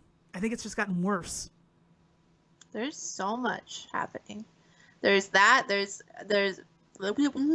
NCAA's out attacking everybody. Like the whole TCU Creighton thing going on, with illegal recruiting, which I don't even know how you could do because you both suck. So what did you illegally recruit? Obviously all of the free agency stuff with football. You had an interesting medication problem. I don't even know how to say it. Like, you had edibles during the free agency nonsense. I don't even know how you survived that because I didn't survive it and I was stone cold sober. Trying to like you said, like map out the little pins when everybody's talking and I'm high. Like I'd be like, what is the world? Well, you know that I never really watch It's Always Sunny because I just kind of thought it was, I don't want to say lame because that's rude, but well, it is lame, but it just really wasn't my speed. I was just kind of like, all right, that's great. I'm really happy that we watched these people yelling at each other and getting into trouble. Like that's kind of just what I thought it was. But that one meme or the GIF about the like guy putting all the parts together and like all the yarn and looking crazy, it's kind of reminded me of that movie A Beautiful Mind. So I'm like, all right, yeah, whatever. So what I did, I'm not gonna rat out that'd be stupid. So yeah, edibles can be a lot of things. They could be essential oil edibles, they can be THC edibles, they could be CBD edibles, a lot of things. But if you know me as a person, you know which one I was on. And I got new edibles from a friend of mine. And I'm like, all right, this is like the number one way that I control and deal with stress, anxiety, any sort of depression. I'm not on any of my meds anymore. I think it's great. I think it's wonderful. The less meds I'm on, the better. So I was like, let me try out this edible. I'm going to have one. I'm just going to try one. And it's just the tale as old as time. You just don't feel anything. So I went about my day like, okay, no. I don't have a headache. I'm not stressed. I don't feel sad. I'm just kind of there. I'm just existing. Then I decided to go run errands. And I was stuck in a parking lot for an hour and a half. I could not function. And that's the thing though. I know my limit. And I know when I don't feel like I am in control, I'm like, oh, well, we're just going to sit here and chill out on Twitter. That was the worst decision I could have made. I think going into a store or going to the nail salon and getting sitting in a massage chair and just be like, ignore me guys, I'm going to be over here, and reading Twitter would have been better. Maybe, I don't know what would have been better, but I was just fucking losing it. I was like, I would refresh the timeline, I would see people, and I would search terms, but they were half searched, and I wasn't. I would be honey badger, but I had no tags or free agency or anything or available DBs. Right. I was searching for a lot of things, and it just wasn't popping up, and it wasn't happening for me, and I was like, holy shit. So by the time I was finally cognizant again, I decided to go into Suntan City tan. And I'm like, okay, that'll make me a little bit more awake, I guess. Right. It's UV bed with the right UV rays that I need for my skin. And I sat in there. It just got worse because then I got this da-na-na, da-na-na. And you know what that means. Yes. I was not mentally prepared. And so I look and I was like, oh my God. Mid-tanning. And then the machine shut off, and I was like, perfect timing. I can break my news. And I broke news very, very, very casually from a tanning bed. So casually. But it was exciting. It was something that's what I love about the off season. If we're going to have an off season, might as well have it start with just fucking flagrant rumors, diva behavior. I'm kind of enjoying this NBA style embrace that are not the NFL culture, but just in general, that the NFL is kind of like letting the guys not own up to their bullshit, but just kind of be themselves. Mm-hmm. Yeah, the NFL has taken a good hands-off kind of approach to things lately, which is nice. I think they learned their lesson, hopefully, with Colin Kaepernick. So they are kind of just letting it free ball, and it's fun. Yeah, and that's what making the NFL fun during the offseason is very difficult, and so that's why I think they do a good job with the AAF thing going on. I watched to the bitter end when the Stallions lost, I think last weekend. We picked the worst team. We really did not. Wow. But like you and I were both like former horse girls, so we're like, oh my god, Stallions. Yeah. I stand by it. They're going to get better. You can't be bad with a kick-ass logo like they have and a name like that. That's all right. Yeah, only place we can go is up. So yeah, our Stallions #1 fan blog will be available next year. We'll set that up for next year. Yeah, this is our practice. Yeah, practice doesn't count. Basically our rookie year. So you can't judge. No. But no, the NFL is doing a lot better job marketing and doing things that the youth are interested in. Right. And that's a good sign for them. NBA lately, the only news that I've really been paying attention to was the story along the Russell Westbrook outburst, which, you know, this has definitely been covered already, but getting your perspective, I was talking to when I first saw it, and you're like, hey, you know, it is what it is. But like, how did you feel about seeing that with no context, and then with obviously what happened in the background? Yeah, well, with no context, it's not good. The way he reacted was a bit strong, but now with context, I mean, it's still not great, but I don't know. Everybody's like, it's not fair that NBA players are held to such a high standard where they have to be kind of PC all the time, and then the fans are not held to that standard. But one of you is getting paid millions of dollars a year. So one of you is going to be all over the internet. One of you is a role model for children. So although I understand, like, everybody's sticking with Russ on his side of things, they're defending him, understanding that it's not fair what was said to him and all of this stuff. But honestly, and I'm #1 Russ champion, in my opinion, the way he acted was not okay. Yeah. Makes sense to me. And then when you got the backstory of it, did that change at all? Or how did you feel about what was going on with the Utah fans? No, I mean, I get that I get that there's a boiling point. There is a point that you can only take so much hazing and racist stuff and all of the comments that they were saying to him, plus on top of last week all the flags that he got for that kid coming up and touching him during the game and all of that stuff. Like, so like I know where his headspace is, and I know that he was at that point where he's like, I can't take it anymore. But maybe saying that he's going to fight a dude and his wife is not the way to react. You know, like, I know it's a kind of a bitch move to like get the refs, but get the refs. Like I said, you are going to be held to a completely different standard than any other human because you are a role model. You're a professional athlete. You're getting paid millions of dollars. Like, this is like, I know that people like do that, but like, what does your mom always say? Don't sink to their level. Wow. Like, but for real, don't sink to their level, you know? Yeah. And that's the thing. When you look at all the behavior leading up to this, it's kind of like, man, come on. But I'm always going to be it's the flaming liberal heart in me that wants to make sure everybody is aware that you can't talk to people like that.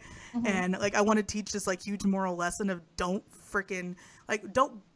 treat people that way if you wouldn't want people to treat you that way in your own workplace.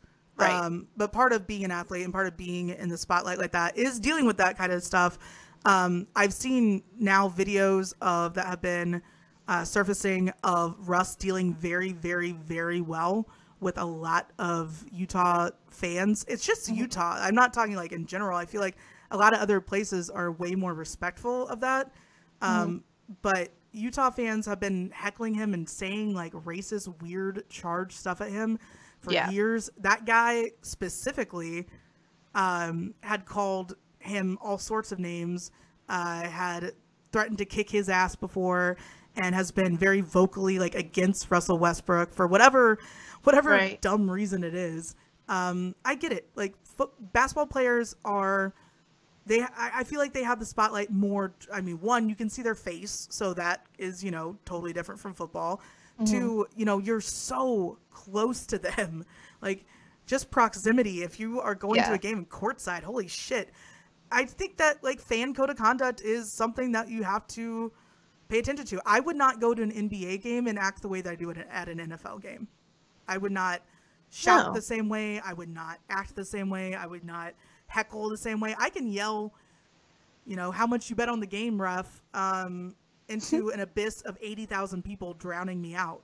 And, you know, the people around me can hear it. It's not going to like get to the refs, but in my mind, it totally does. Right. But that's the thing. It's like, you don't behave the same way at the sporting events. It's a different atmosphere. This guy was coming in like freaking WWE, and just the racism, the racially charged background of it. I mean, in one video of Jazz fans, they were calling Russ boy. They go, hey boy, you gonna go out there and play tonight, boy? And he goes, sir, do not call me boy. Like, I don't care what you're doing over there. Just do not call me boy. And he went and got a guy in the red jacket and said, hey, that guy is out of control. I would like him to either be removed from the courtside area or just just not be asked to stop. And so did the right thing the first time. I just feel like Utah, the more that comes out about the Utah environment playing there, it's just really like, it's uncomfortable. It is really uncomfortable. And I know that like, we cannot accept that that's the way that their typical demographic in that area is, because I mean, it is all white people in Utah, all white people, mostly Mormons, in that area. But like, even if that's true, it is true. Even though that's true, there we go. Like, allowing that behavior is absolutely not okay. And I mean, the Jazz did ban that guy for life. But I don't know if it's, I agree. I saw the videos that you saw, like that it's been happening for a really long time. And I just don't know how they can, like they have like you said, the red jacket guys, like they have people that's their sole job is to watch out for that stuff. And I don't know, honestly, it's going to backfire in all of our faces because the NBA is just going to change it that there is no courtside anymore. And they're going to push everybody way the fuck back. And you just ruined it. So... Well, and that guy sucks too, because everybody around that guy sucks. Like, anybody, if you see that stuff happening in a sporting event, just you can take it upon yourself and tell them to stop. Like, that's really easy to just be like, dude, just fucking knock it off. Like, what are you doing?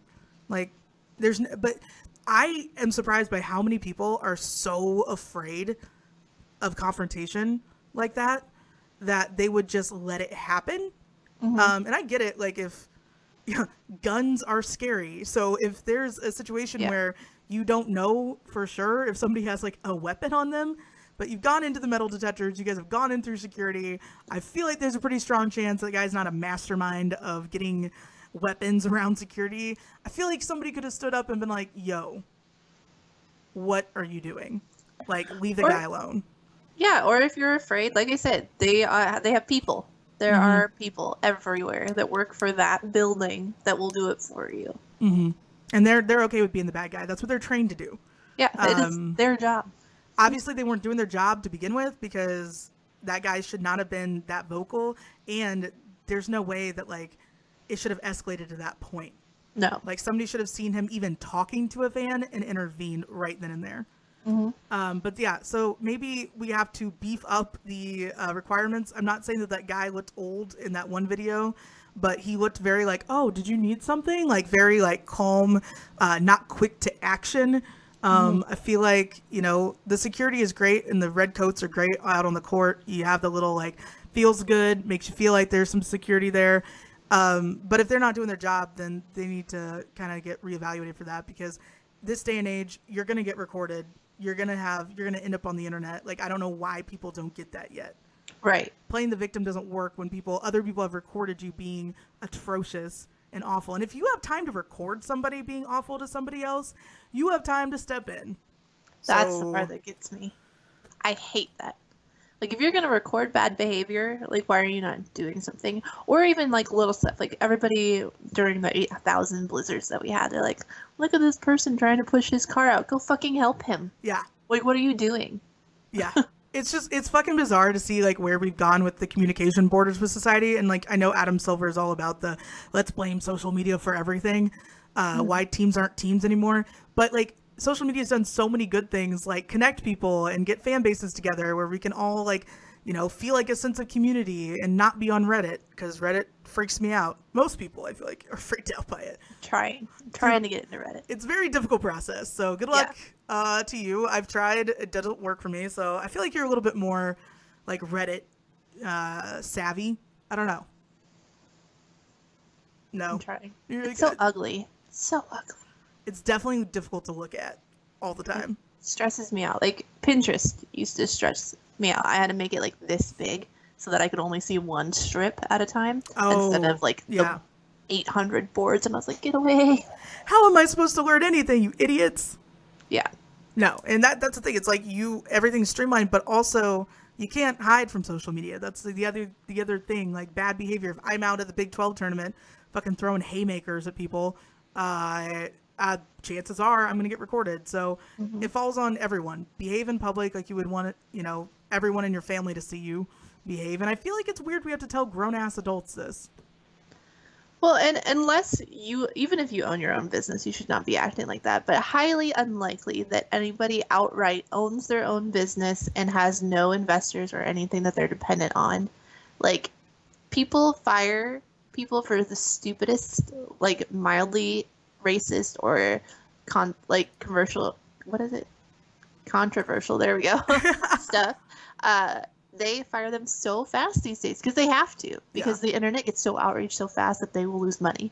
So, like, the fact that happens all the time, like, why are you not thinking about that all the time? Like, we don't have a huge amount of investors yet, but the people that we do have, like, I know that I cannot go out in public and act like an idiot, you know, because it will get right back to any of our sponsors or partners or whatever. Yeah.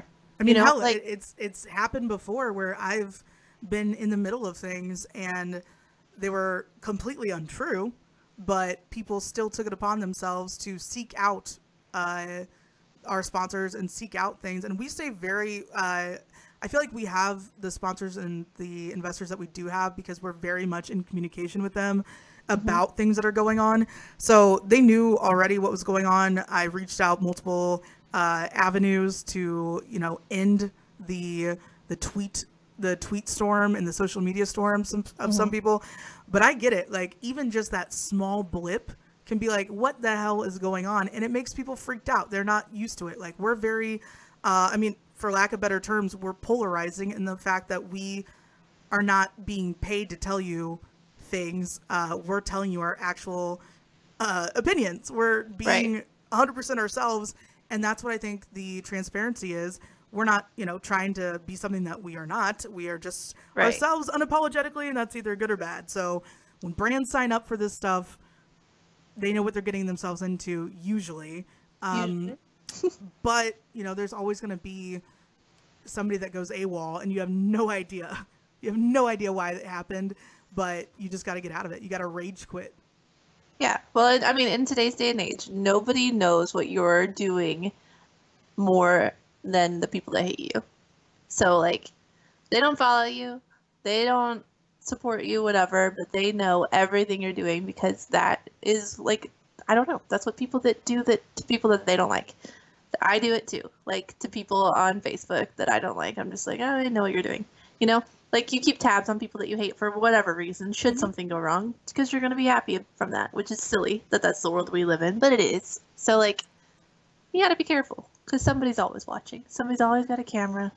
Oh, completely. And that's why my thing now is, you've helped me through this a lot, is not reacting the way that they want you to react.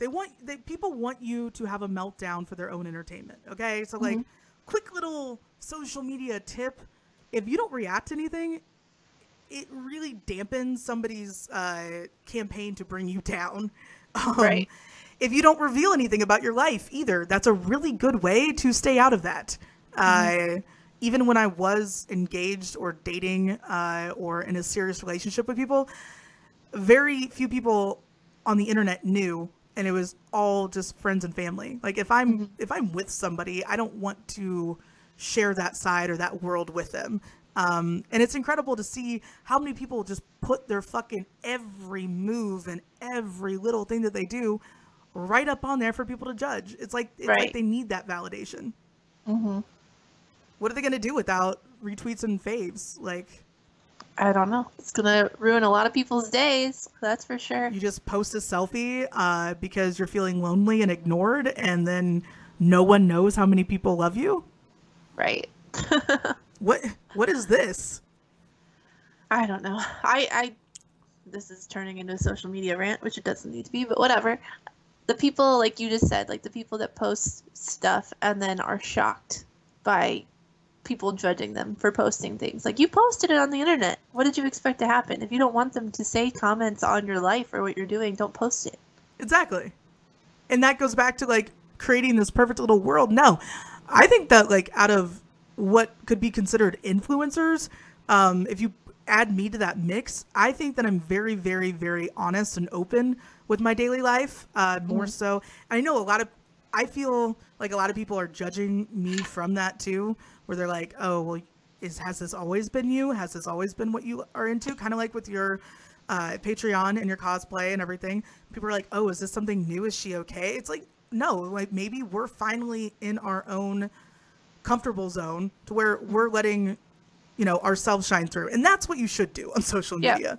I mean, don't overdo it just for the gram. Don't like change lighting and make people uproot things, because then it's not normal. It's like, I would rather be a genuine, in the moment, like focused person in person than look like I'm the most interesting individual in the world on the internet.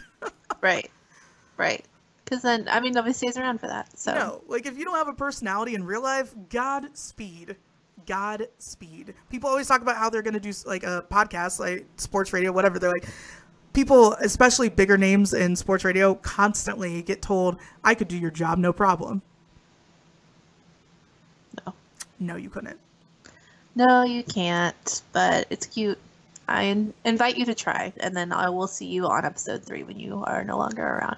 That's 100% accurate too. We've seen it. We're just going to sit back and in a couple of years, whatever advice I give to people, they usually seem to, take it after a while. So whatever. That's just whatever. People are going to be whoever they want to portray online. But if you take it that seriously, like, come on. It's not that serious. If your, admissions essay is now including your Instagram post, which apparently it is. What? Yeah, so I didn't even get to that part. That was the weird part about the whole thing. Hopefully people aren't trying to like turn this around on the athletic departments, because I don't think the athletic departments really had much say in the whole fake admission stuff.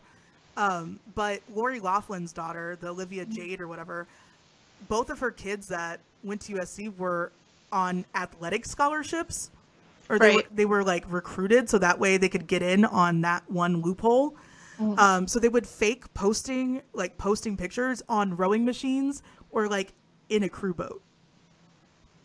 Oh my gosh. What? For part of their like guys, they like posted pictures rowing or like working out using a rowing machine. And so that was supposed to be evidence. Oh my god. So they got in on athletic scholarships, and then what? They just took them away? No, I don't think they got in on athletic scholarships, but like, okay, so if you have, I don't even know how many is on a crew team. I'll just say like 8. If you have 8 people on a crew team, you're trying to recruit somebody else, and you're trying to fill a position, and not necessarily a scholarship, but you can say, I would like, that you can sway their admissions by saying, oh, well, they're part of our recruiting process, so we want to save a spot for them, even though they'll be paying the full amount. They wanted to like reserve that spot basically and say and go in through that loophole, which, I mean, who knew Aunt Becky was that like shady? Apparently. That's crazy. I didn't think I'd be living in a time that Aunt Becky had $500,000 to just give to USC. Right? Just to get her kid in so that she could still then pay USC. Right. It's just like, so that's what you guys were up to? Okay. But then I also, oh man, Chiefs just released Eric Berry. Aw. Bye, Eric. Breaking news. Right now. Yeah, right now, Twitter is losing its mind. I wish I could share this screen with you. Aww. Sorry, Eric. It is nuts. I actually am going to take a screen grab of this with my phone and just show you how insane it is. Okay. Everyone's saying goodbye. It's sad. It is sad, but I'm also a little bit mistrusting of all that because they were just talking shit on him all week. That's true. There's a lot of people tweeting out what team they want him to go on. There's a lot of people saying Eric Berry forever, love you, blah blah blah blah blah. But that's really cool. I got to spend some time with him this last year. I got to like get I don't want to say tell him my story because it sounds like something bad had happened to me. But I got to share some cool moments with him, and I will always remember that. He's not dead, people. He's just released. So, do you still expect him, do you think, to go to the Browns just on his own? I don't know. It's something that I couldn't really get a grasp on this past year to begin with, of where his mind was, where he wanted to be. I don't know if he really embraced the coaching side of things, because I think he did an incredible job for sure. But right. I don't know if that's where he wants to. I mean, that's a logical place to be. It's steady income with his expertise and his knowledge. It wouldn't be far-fetched for him to go the coaching route. He might take time off. I don't know. When football is your life and you go from football to cancer treatments to back to trying to play football again, then you get injured. I mean, it's been a freaking whirlwind of a few years for the guy. So right. I wouldn't blame him either way. I wouldn't blame him if he's like, I'm done. Like, I don't think I can do this anymore. And I don't think anybody else should roast him for that either. I'd be very, very disappointed if people did that. Right. Right. Well, go do broadcasting for a year, and then the Cowboys will hire you. Yeah, it'll be interesting to see, what comes of if he does go into the booth. I think he's a little shy for that. I don't think he would do that. Yeah, I think coaching is the route for him, like you said. Yeah, I think he's like, even watching him try to talk on the mic at his Stock the Shop event and Nick and Jake's, and it was not small crowd, it was packed, but it was like a very small venue. Well, there's only so many people, you can fit in there. Like, there's not, I mean, the pressure of being a player versus being a commentator, two totally night and day different things. I don't know if you'd want that. But yeah, where do you see him going? What do you see him doing? I really don't know. I honestly, if I were him, I would retire, like you said, and get into coaching or something else. I don't know what the market is. Obviously, well, no, I don't even think obviously, because I think he would have accepted the $7 million or whatever we had to offer him to stay. I think he would have been fine with that. So I don't know that he thinks that there's really much of a market for him either. Obviously not if we couldn't even trade him. So I would not be shocked if he goes into either that or somebody small, that's just got the cap space to do so, to kind of bring him on for whatever. When is the draft's in a month? So yeah, I'm trying to just regroup. It sucks. Like, it sucks hearing that. Like, yeah. I'm not crying. Don't get me wrong. You would know. You would know if I was crying. It's not pretty. Well, it is pretty. I look really pretty when I cry. I'm not going to lie to you. That's why it's really hard to argue with me when I'm crying, because you're like, wow, are your eyes turquoise right now? That's impressive. I just distract. It's sad because this is the end of an era. I'm not saying that he was like part of like the good old boys defensive crowd, but it's like, he's been here. We drafted him out of Tennessee, and he's kind of grown up here. He's gone through some really hellish things and back. He's come back from it. We don't know how much you can really come back from something that lives with you forever, like we're talking about. But it's just, it's frustrating to see these guys that you have such great memories of leaving. Right. So I'm not going to blame anyone for getting emotional. I will fight you if you say bad things to him. Oh, yeah. There's no reason to do that. Definitely. I don't even care. Like, I know that many people have been ragging on him, but I would not even care if you were sweet and nice and just went back on all of it and said nice things because he is a good player. He was a good guy for the Chiefs. He can't help nature, you know? Shit happens. So It's frustrating. People are like, "Do you need a hug right now?" I'm like, "Yeah, I guess I kind of sound like I'm pretty aw. depressed." It's been a rough 24 hours. Like, let's be honest. It's been happy, but it's been rough. Chiefs have been rolling, man. Like they're rowdy. They're ready to go for next year. Or not, we're not ready right now, but they're doing stuff. I don't know what's gonna happen, but Well, it's an excellent point that you bring up because, you're new in your Chiefs fandom, but you're in it. You like I feel like you are, by, I feel like this free agency and off season kind of solidifies you as all right. I am fully prepared to be immersed into all this. yes. Year Kind two gonna be lit. of gonna year two not gonna be bad for you, but it's kind of funny how all this is happening. And then baseball will start, and I'm like, I wonder if we'll still have glitter on board for football chats, but baseball is a long process, so we have plenty of time. Well, it kind of works out. Like free agency is obviously right now, and then we still have another 2 weeks before baseball. Yeah, And that kind of gets hyped for a minute, and then it drops off at the end of April, which is when the draft is. So it's kind of like we care about football again for a little bit. it's like they planned this shit, It's like they worked it out. The Royals, speaking of baseball, announced their opening starter already, and that's early. We got like 2 more weeks to go, dude. Let's be honest though, what else do they have? I mean, yeah, but they generally have to like work it out. Ned likes to be very coy and not like let people know what the plan is for anything. And it's not Danny Duffy, which is another big shocker to me. So Yeah, that's true. Weird. That is, I mean, I guess I didn't really think about that, probably because I thought Danny Duffy was probably no longer part of the team. I had no idea. No, I've known that because this offseason he's been like #1 Kansas City fan. Yeah, he's very. I don't know what that's about. He's very Kansas City tweeting, Kansas City supporting all of like the other sports peoples. He went to the NASCAR race to support Clint Boyer, who's a Royals fan. Yeah, it's a little odd. It's amazing. I don't know what his angle is. I guess maybe Mahomes is inspiring him. I don't know. Not only that, but like this whole free agency, like just shit show, probably puts a lot less pressure on them as at spring training. Like us dismantling the team probably helps with like, what are the Royals going to do this year? That's true. Yeah, definitely.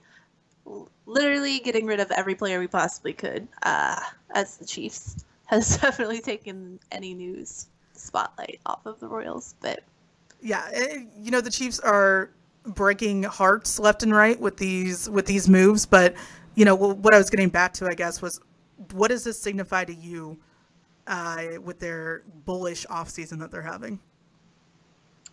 I would say that they're ready. I mean, they're cutting money to make room for things, whatever that may be. I don't know what the options are, as far as is free agency open forever? Is there a no? I know no. that you told me that there is a window, but it's a longer window. It's not like the end of this week, right? Pulling it up right now.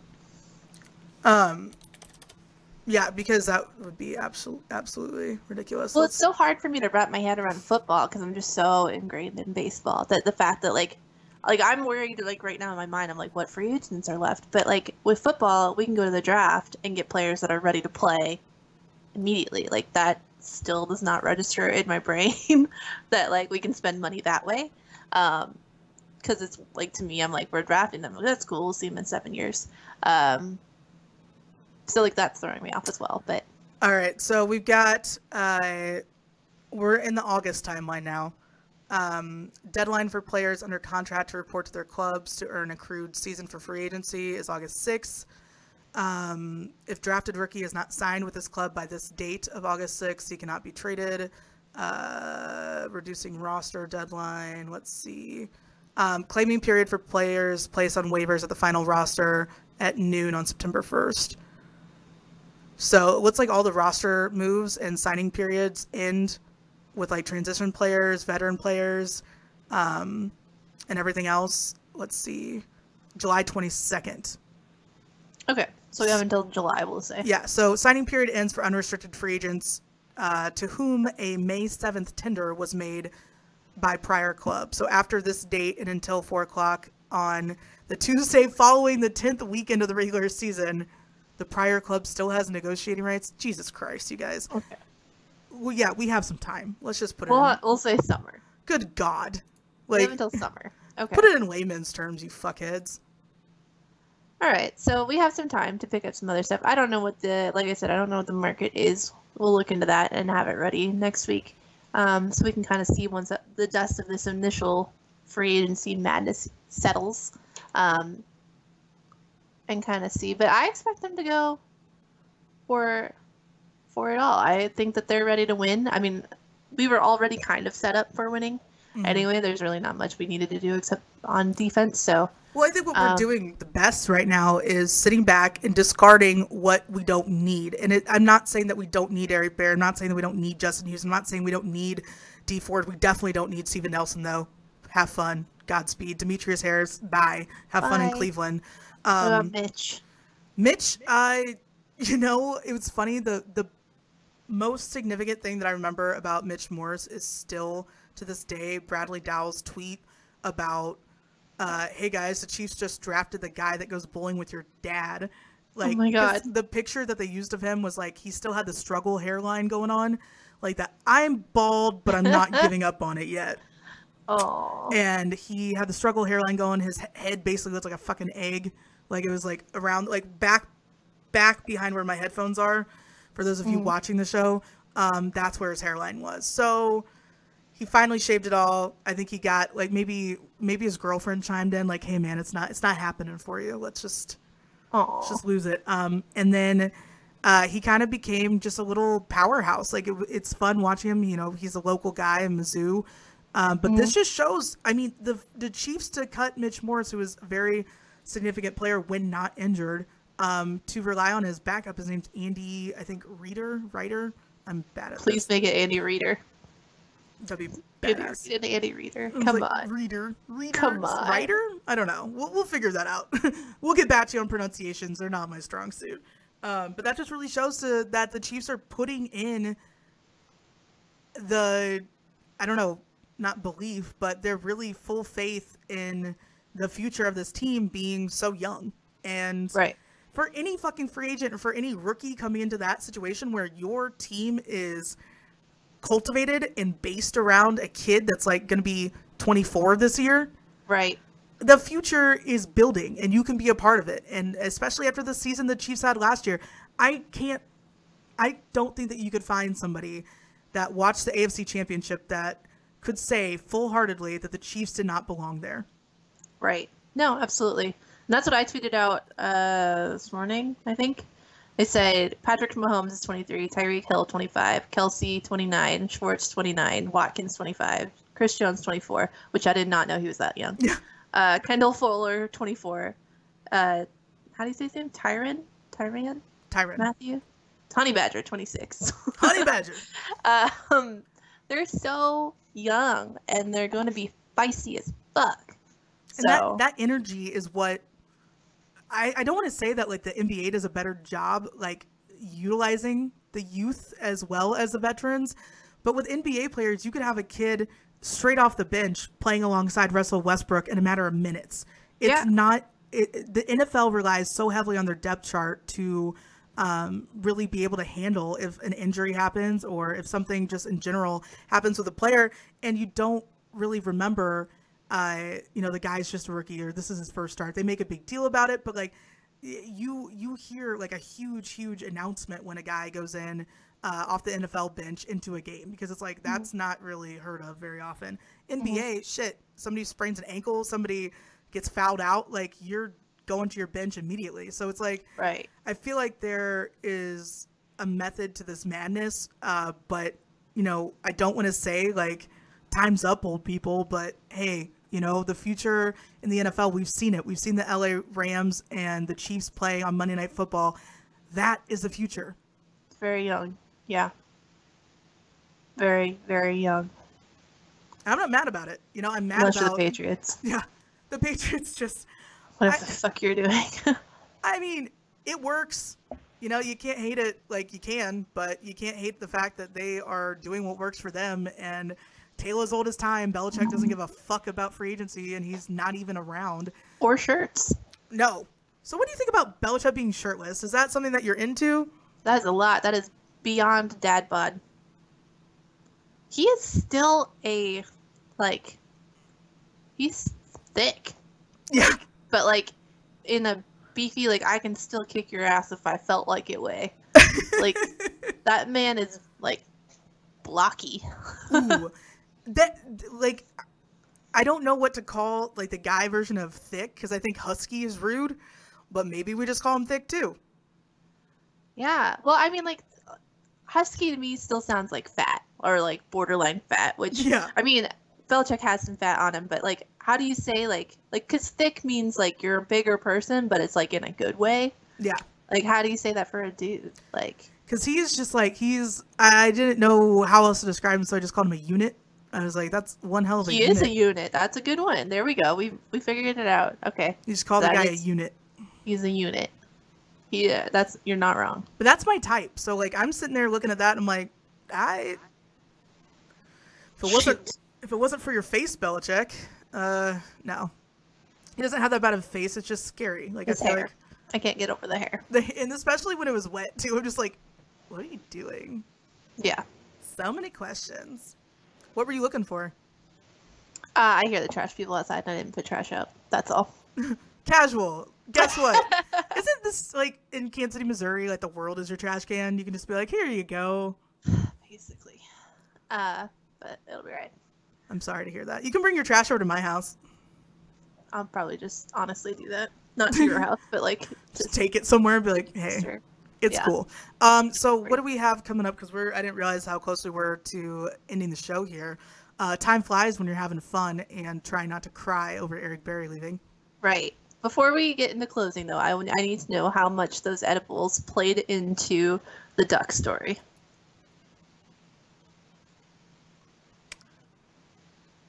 I would like to say that I had no edibles that morning. Mm-hmm. I'm just clarifying that I did not. But I was definitely not high. We all know you were high. Yeah, I think it's pretty obvious. There's no questioning. I just want to know. I love that story, though, because here I am. I just honestly was running errands. I needed to sit and regroup. I do this a lot, though, and I don't know how many people are car eaters. I feel like it's a shameful club. I don't do it because I have nowhere to go. I do it because I'm in between running errands, and I'm like, I gotta carb up. Like, this is, first of all, I was quiet, like, yeah, once. It is quiet, and like, you know this. I feel like it applies to your life too. You know, Dog Mama 3. My house is pure chaos most of the time. It's like the American Gladiators in my basement most days, and I'm just like, what the fuck is going on? So I have this like moment of time. It's like 8:30, 9 o'clock or so. Yeah, it's probably like 9:15 in the morning. I go to Einstein Brother Bagels. I was in the old office complex where I used to work. And I'm like, okay, I'm going to have a nice, they have these really good smoothies that I actually, schmear. Yeah, bagel schmear. And I'm like, I'm going to have a nice smoothie, some water, and a plain bagel with cream cheese. That's what they have the best bagels. They do. So I get my bagel. They're like, it took literally 10 minutes. And I go, guys, it is just a bagel with cream cheese. And they're like, we had to make them fresh. I'm like, no longer mad. Can't be mad about this. Okay. So after that, I'm like, okay, there's a security bank that like faces the Einstein Brothers bagel. And pretty much anyone that has ever been in Corporate Woods area knows like where I'm at this point, because it's right up the street from Corporate Woods and it's right off that like College and Metcalf corporate neighborhood. So I'm sitting there and I'm like, all right, this is fucking duck though. It's a goose. I think I called it a chicken at one point. You did. Twice. It was a very aggressive chicken. This goose, it's a duck, whatever. The duck is sitting there quacking its fucking head off, like aggressively. And like I drove past it. By the way, that parking lot, the worst potholes of all time. Like, it's just a pit. Like, you can't even turn in there without having your car just destroyed, which is great when you have a 96 Jeep that has no suspension. It's fun. Ducks quacking. It's like aggressively quacking towards me. I'm like, excuse me, I don't know what the fuck your problem is, but I'm just trying to eat a bagel and get my to-do list done, so leave me alone. Right. Then I start to feel bad because it's like literally standing on what looks like a melted iceberg and just quacking and very desperate, very sad. And I took pity on it. I started to get annoyed more than anything else because I'm like, you are the dumbest drone I've ever seen in my life. Like, have your most people annoying drone just ever. fucking walk across the street. I mean, have your programmers do that. Whatever. I will say, time out. I think that geese are the only things that are not drones. Okay. Only because they bite the fuck out of you. Like, why would they bite you? That's all. Carry on. Maybe to keep up with their story. Maybe to keep up with the facade that, oh no, we're totally real guys. Look, we have emotions. It could be. But geese are just shitty birds. But they're so loud, like they alert you. Like the drones don't want to be alerting. True.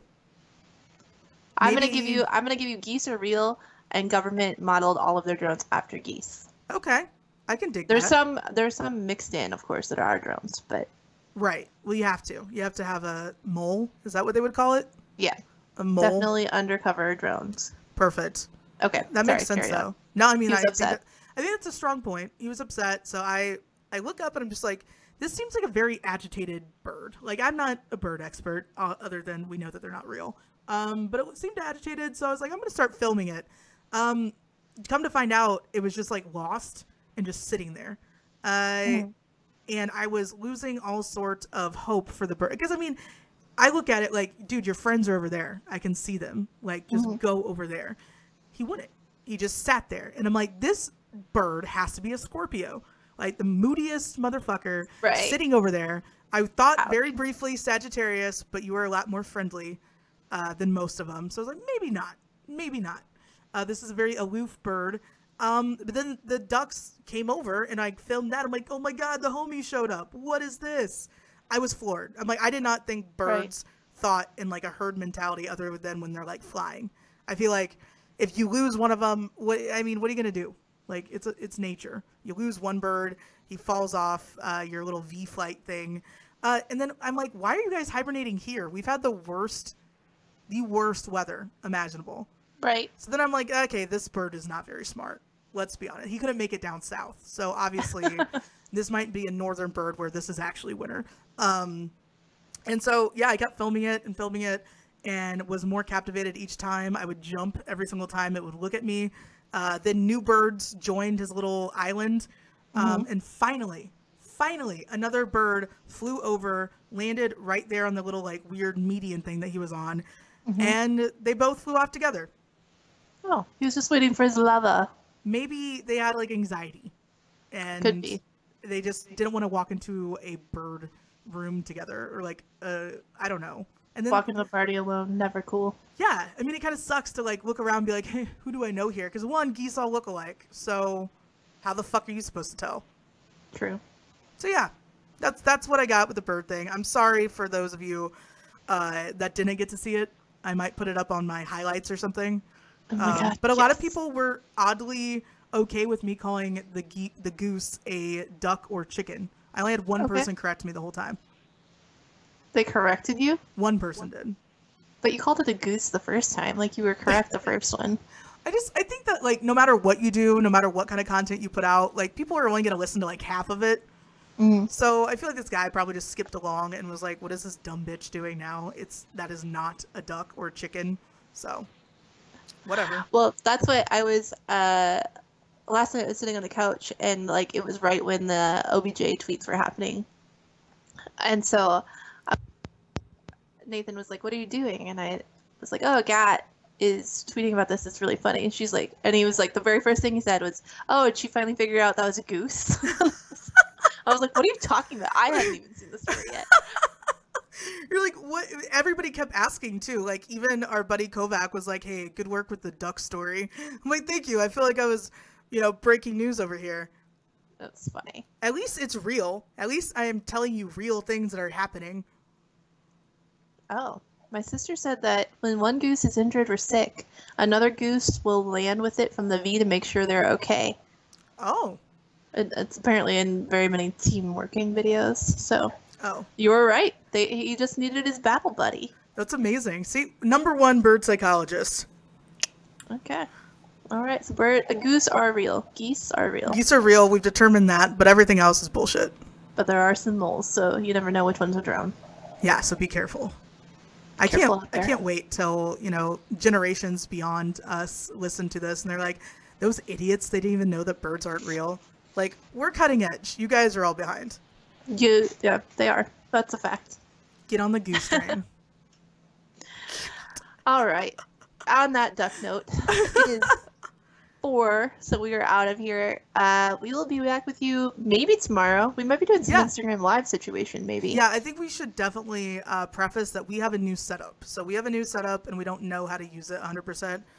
The test runs that I have done are simply at my house and very controlled. We'll see what happens in a real life situation. But I have the iPad ready to go. I've got our ring lighting. I've got our stands. I've got our microphones. Like, we are ready, broadcast mode, 110%. We'll definitely do like a quick Instagram, like, hey, we're heading down to the tournament thing. And we'll do a Periscope. I don't know how to broadcast live on Twitch from an iPad. I don't think you do either. Yeah, you can. Oh, you know how? I mean, you just click the button. Okay. I thought like we were trying to. I think it would be more work than it's worth. We'll do a quick Periscope. I mean, ever since those back in the day party bus videos that I used to put on Periscope, I have a weird amount of followers on Periscope that like randomly chime in. So that's like when I started doing Periscope again on there. I was getting like, where have you been? What have you been doing? Why haven't you been on? I'm like, whoa. That's funny. Too much. And so we're going to definitely be chiming in on various social media platforms. So apparently Instagram doesn't work. Right now, yeah. I don't know. I assume they'll have it fixed by tomorrow, but yeah, Lord only knows. So I'm not worried about the fact that Facebook Live may or may not be working right now. I have no idea, but we'll be back. We are going to be full-blown tournament mode, so I'm excited. Yeah, so we will see you guys. Friday will be a little bit weird, so make sure you follow us if you don't already, so you know when we're live, wherever we're live. And we'll see you then. Yep, so we're going to stick with the peace signs. I know where the camera is. And we will be back then, you guys. Bye. Bye.